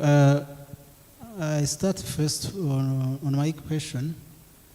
If the SSD or the GCPA can contribute to a regional program that should support different national child rights coalitions to conduct advocacy work in their respective countries, so that the change should be happen. For example, for those ones who are not yet approved the CSD and arrive to the change that we need. If you can also contribute to that, so that you should have a common understanding, also a consortium or program to be implemented in the region, so that the change that we need should be happen. According to the question that Ben was raising, for Rwanda that have approved, but we don't have much information. Maybe we need to sensitize at the national level to all concerned institutions, so that we should have continue to have the safe schools and prevent any form of attack that should happen to the schools. This is what I can respond, but I am with someone from NCDA that I want to ask if she can contribute to that, and also Mr. Ben, who have presented about the ECD, they can also contribute. Immaculée, and then. Thank you. Rwanda has committed in all angles to protect safe children. About this declaration, I think we will continue to implement in protecting children in Rwanda, even abroad, as Rwanda Army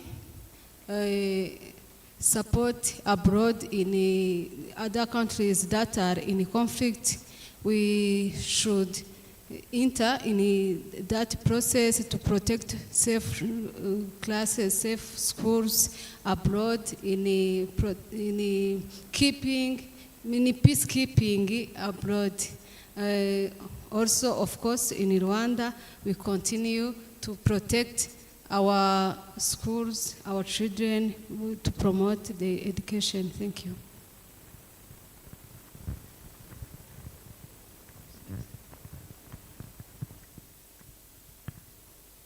Yeah, thank you. And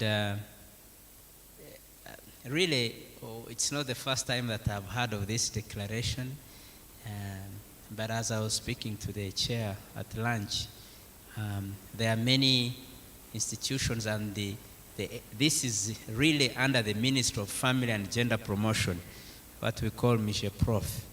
And in as far as this declaration is concerned, because it is a relatively young concept, we are at the awareness level. We are trying to make this, the government is trying to make this known at all sectors. And in my presentation earlier, I had mentioned about the emphasis that is being put on the community. To what level is the community involved in implementing such initiatives? So I believe I don't have the rollout plan of my notes, but I know that's the stage that we are in, engaging schools, engaging district education sectors, engaging faith-based communities. Because whereas children go to school, they come back to communities. And so they are using all these sectors to make sure that whatever initiative that is out there, whatever declaration like this one, they are using all different of structures to make sure that, first of all, it is known, it is owned, and therefore it will be very easy to be implemented. Rwanda has reached at a level where even if it is a school initiative, they make sure that it is not thrown to the school to implement. They always want to see the community, the hand of the community involved in all these. Thank you. Okay, thank you so much. And I'll take it back to you, Ilario.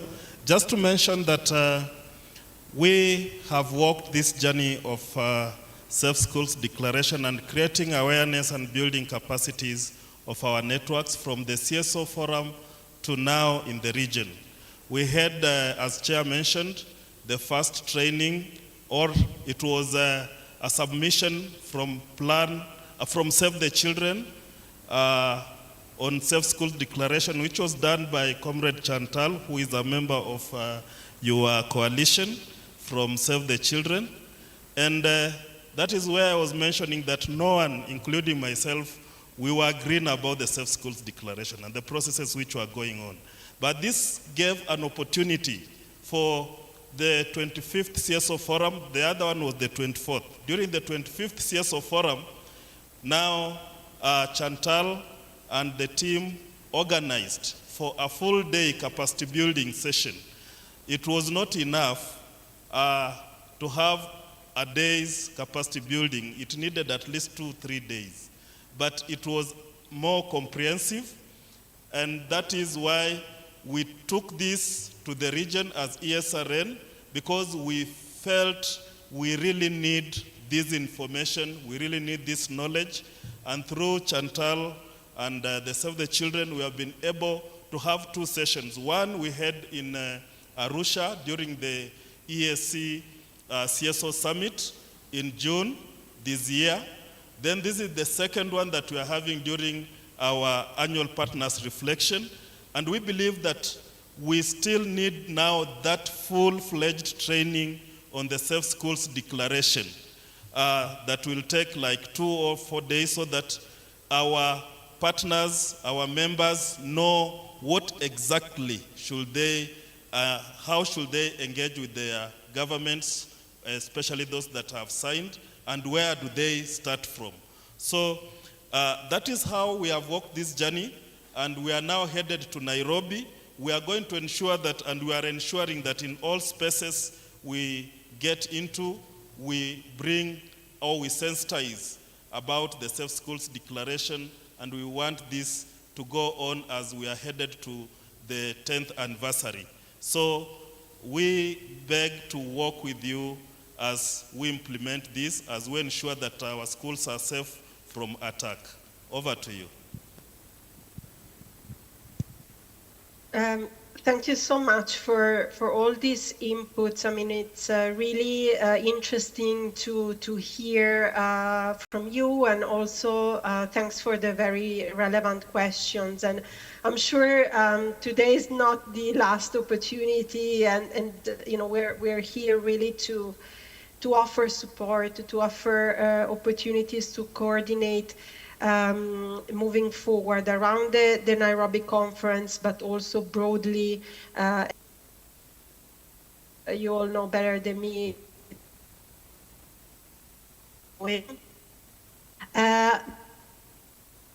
I would like to start by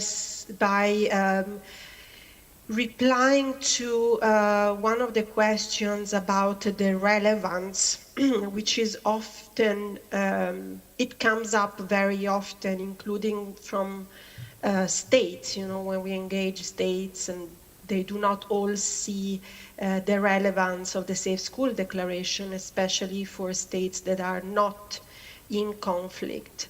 And so we have developed quite a lot of, you know, arguments on that.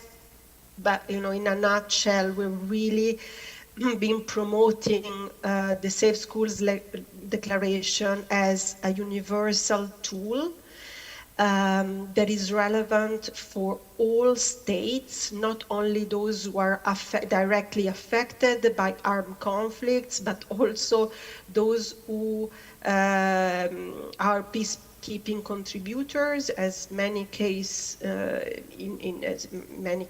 very much the case for many African countries, those who are humanitarian donors and are supporting, programs to continue education in armed conflict, those who have universal jurisdiction over war crimes, to actually bring perpetrators to justice, and those, of course, who are responsible themselves and who are perpetrating attacks outside their own territory in different ways, either through coalitions or directly. So, if we count all this, in the same way, that the Committee on the Rights of the Child is asking for ratification of the optional protocol on children and armed conflict, same approach should be for the Safe Schools Declaration.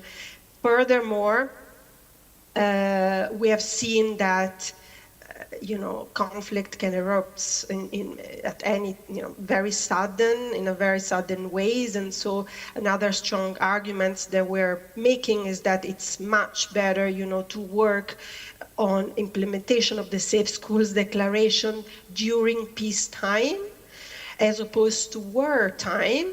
And we have a good, the good example with Ukraine for that. Ukraine had endorsed and done nothing or close to nothing until actually, the war started, and then they took concrete action to restrict military use of schools just a few months after the war started. So. Plus, there are also, sometimes very blurred,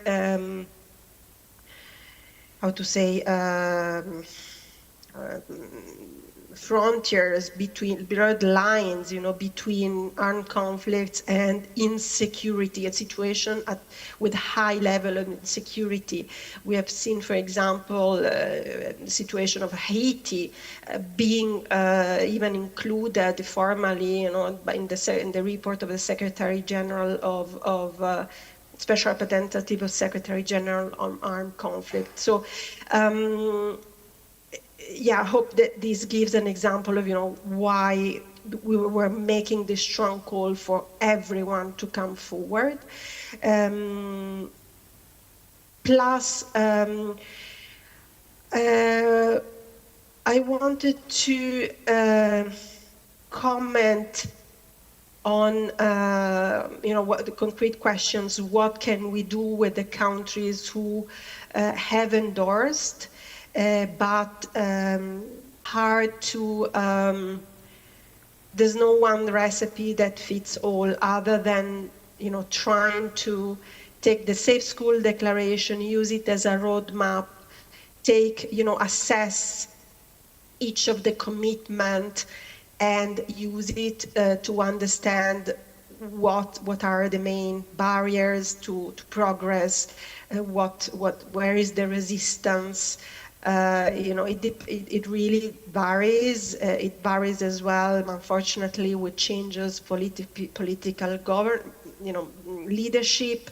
So it's always important as well to take progress as never really taking for granted, but also to take into account again, changes and expected changes. And what we have seen is in some countries, including some African countries, is that that some governments have taken the Safe School Declaration and translated into national plans specific to protection of education in conflict, policies or plans, strategies, that's called different ways, and then have established technical interministerial committees to actually make sure that these plans are translated into concrete actions. And in some cases, for example, in Mali and Burkina, what we have seen is that despite the change of political leadership, the people in the technical committees have actually remained the same. So there has been a continuity in the implementation of the Safe School Declaration at the national level, and hence why we are, working with them, still working with them, despite the difficult geopolitical situation and so on and so forth, and the UN leaving, or most of the UN agents leaving, the peacekeeping mission leaving. Country by country approach, absolutely necessary. Also to map out the key allies, who are the allies. What we often see is that there is a bit of disconnect between humanitarian actors and human rights, child rights actors. There's also an issue of advocacy approaches, because obviously, the humanitarian actors are using the humanitarian principles of neutrality and to different extents, which often, is then tricky to compromise when it comes to maybe, human rights advocacy and acting like watchdog on violations, children's rights violations in public way, and so on and so forth. So it requires a lot of, I think, advocacy works when there's real dialogue, real coordination, real joint efforts, and everyone plays its own role, complementing each other as opposed to competing or everything. So that's kind of what we are also trying to promote as interagency coalition, with the very different members in the coalition. We do not have a regional program. Small. I'm currently alone doing the whole advocacy for the coalition, and then we have only one coordinator for the implementation network. So we don't have currently, huge capacity, but our approach is to strengthen what exists already at the national level. Come in with, technical inputs, suggestions on how to develop, for example, an advocacy plan, either country-specific or sub-regional or regional. We would be, we are ready to work with you as partners and provide, the technical advice that we can as much as possible, and support you, from here, from Geneva, to do the most effective advocacy, and also highlight opportunities.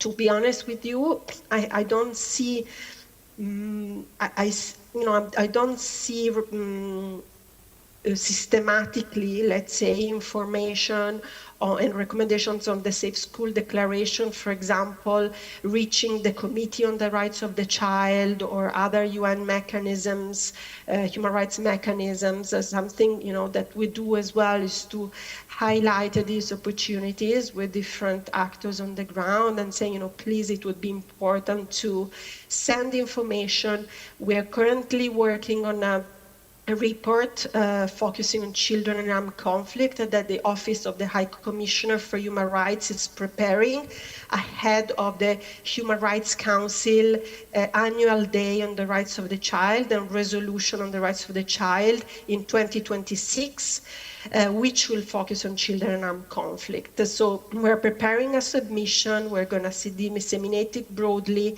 and this can also help, actors like you to come up with stronger, I guess, technical arguments when it comes to the substance of the matter.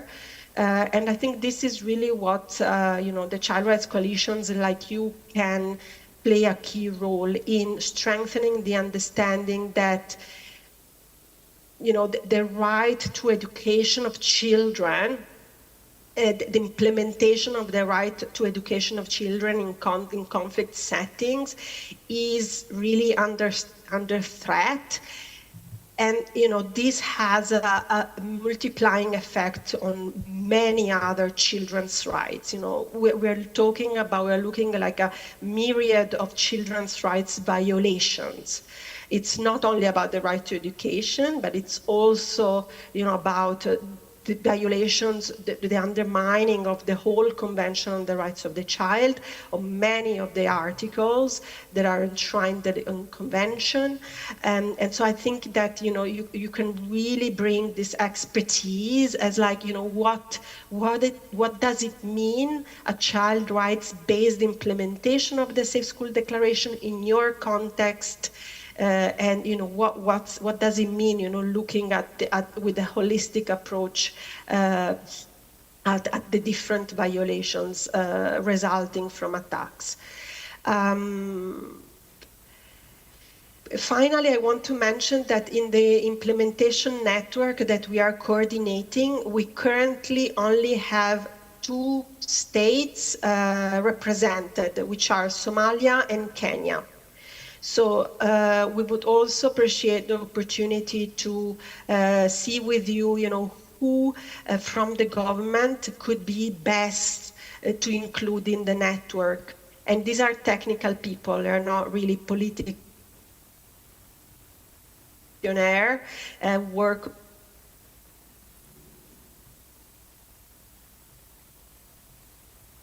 different ministries, representative different ministries, because it's not enough to have Ministry of Defense.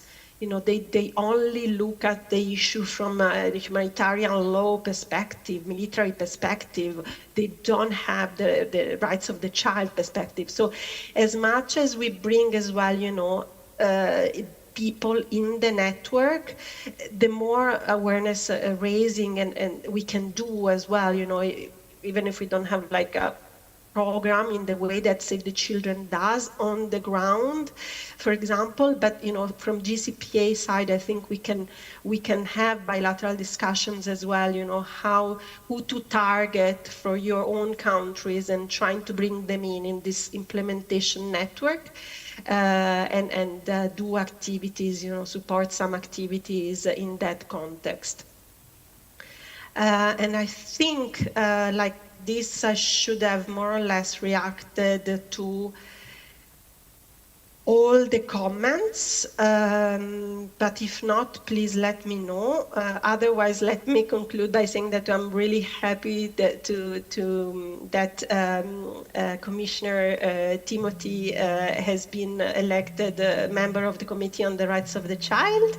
I look forward to working with him and to meeting him next year in Geneva when he comes for the first session. I think it's a wonderful coincidence as well that we have a member from Kenya the year of where the Safe School Declaration Conference will be in Kenya, and we really hope to also coordinate with all of you about strengthening international norms and standards, because indeed we need to work a lot at the national level, fully, you know, full real priority, but I think there's also a lot to develop when it comes to international and regional standards on children's rights and the Safe Schools Declaration.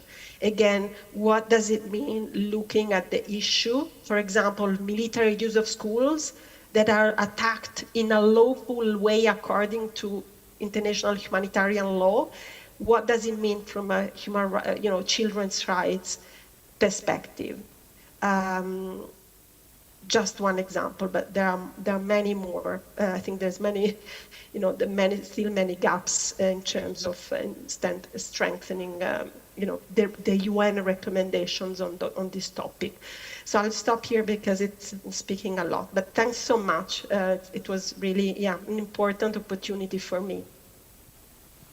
Thank you so much, Ilario. Again, a round of applause to Comrade Ilario. As you plan to leave, my delegation here is asking, how should they greet you? In other words, they're asking, where are you joining from? So I'm joining from Geneva, from Switzerland, but I'm Italian. Great. So is it morning, evening, or afternoon? So here it's almost 4 p.m. afternoon. Great. Almost our time. But yes, it was great linking up with you. And we are going to walk this talk together. As you mentioned, we have a member of the commission in the room. And we are going to also work with him, as he is now our ambassador in Geneva. I hope when he will be coming for his inauguration next year, you will be welcoming him. Also, with the committee of experts, we engage directly with them, and as you mentioned, through this commission and the committee, we can advance the Safe Schools Declaration. We can call upon states to, have it implemented, because it is in line, the Safe Schools Declaration is in line with the African Charter on the Rights and Welfare of the Child, plus other protocols, including also being in line with the UN CRC. So we are going to advance this advocacy, also with the African Commission on Human and People's Rights, which we engage with. And this has to be part of our reporting when the states are doing their reports, their state reports to these treaty bodies. And also when we'll be developing or preparing the complementary reports, it has to be captured, and that is how we want to see this moving forward. I'm impressed with this commitment, and as I said, let us plan together towards the road to Nairobi. And I believe this is not going to be the end of our engagement. We still need capacity. There are many civil society actors out there who need this information. We will really do that to the grassroots level. We will ensure that also our advocacy work impacts at say all the levels and bring everyone on board. We are not going to leave people behind. And actually also tomorrow, if you find time, join us, because we'll be having children, and as they say, nothing for children without them. We want also to see how the Safe Schools Declaration advocacy, what is the role of children? Child participation is very key in our work, and to accelerate this, even during the Nairobi, one of our key interests will be how will we plan for child participation in the Nairobi event. And we have here people who are very professional working with children, and they will guide on how we can have children be part of the Nairobi event. And perhaps from that, the children might even be the one who will carry the message to the duty bearers, to their governments, to ensure that those countries who have not signed the SSD commit to that. And when a child speaks, if you are a real parent, you will have to listen. They are so influential. So thank you so much, Ilario. We wish you all the best, and I hope that you will join us in our remaining events if you find time to just follow our conversations as we mark the Eacrn 10th anniversary. May the Lord bless you. Thanks so much. Bye. Have a good continuation of your meeting. Bye. Okay. Bye. Thank you.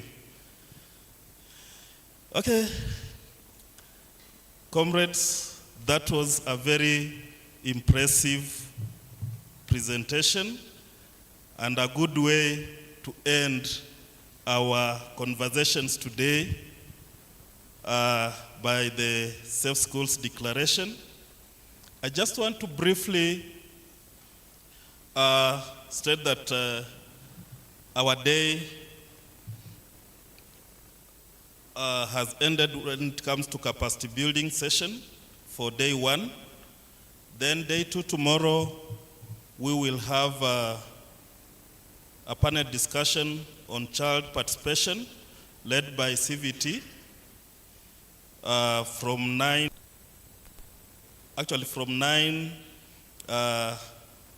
a.m., 9:10 a.m. Then we have Child Rights CSOs networking and the shrinking funding space from Oxfam, who will also join online. After that, we'll go for a tea break and have our next session, which will begin at 11:30 to noon, on child rights reporting and engagement with the treaty bodies from Honorable Commissioner Timothy Kesa. And we will go to a plenary session with the Commissioner. Then we'll have a CLI update from Delphine, and closing remarks and end of capacity building session. Commissioner Timothy has been elected member of the Committee on the Rights of the Child. I look forward to working with him and to meeting him next year in Geneva when he comes for the session. I think it's a wonderful coincidence as well that we have a member from Kenya the year of the... Okay, thank you, the technical team. After the closing remarks, we'll have lunch. Tomorrow we wish to end a bit early.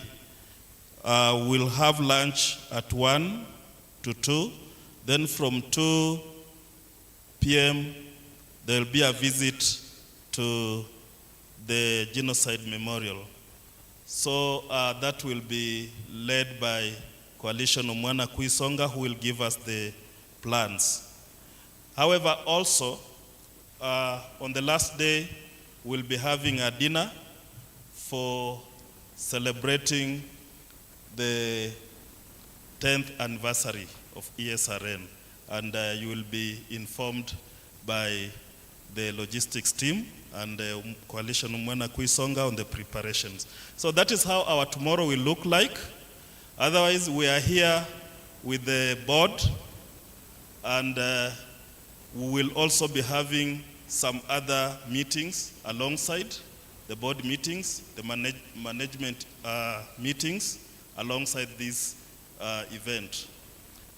At this juncture, allow me to request Rina to make some logistical announcements according to the program. Then I'll hand it over to Coalition Umwana Kuisonga for conclusion of the day. Thank you so much for listening. I'll not come on the podium again. So if you are blessed, if you thought you can clap for me, this is the time.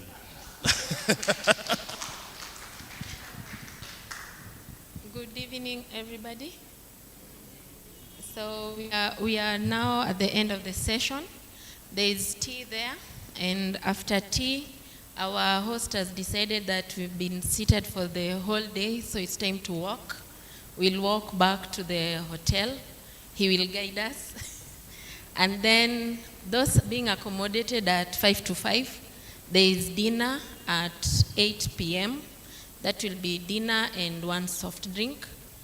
And that's it. I hope so far so good. If there's any complaint, kindly raise it to me later. That's it. Good day.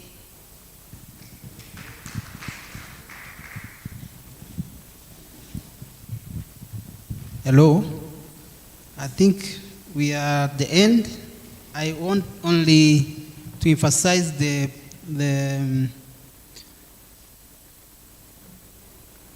try to be on time tomorrow because of the agenda of the day.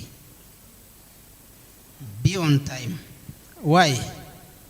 As it is mentioned here, we have to leave the hotel at 2, because the program of to visit the genocide memorial at Gisozi, which is at 30 minutes, no, 10 to 20 minutes from here, according to the jam that should be on the road. There is a plan. We don't go as we want. There is some protocols. That means we have booked for us as a team to be there. Where is the Lydian? At the 3 or at the 3? We need to be there on time because we need some guides who should help us. That is one. Another thing, as I told you, and Rina came to talk about it, the area where you are is totally safe. If you want to move on foot, you go.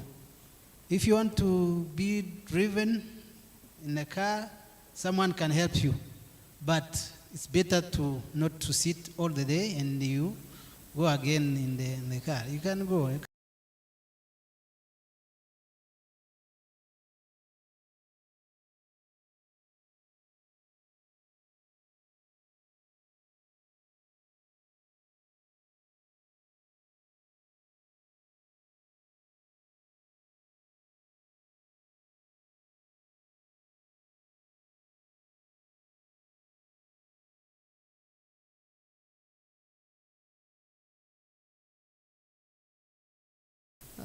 Different countries and from different experts. We learn a lot. I think it was a good time to share experiences, and I wish you a nice evening. Stay well.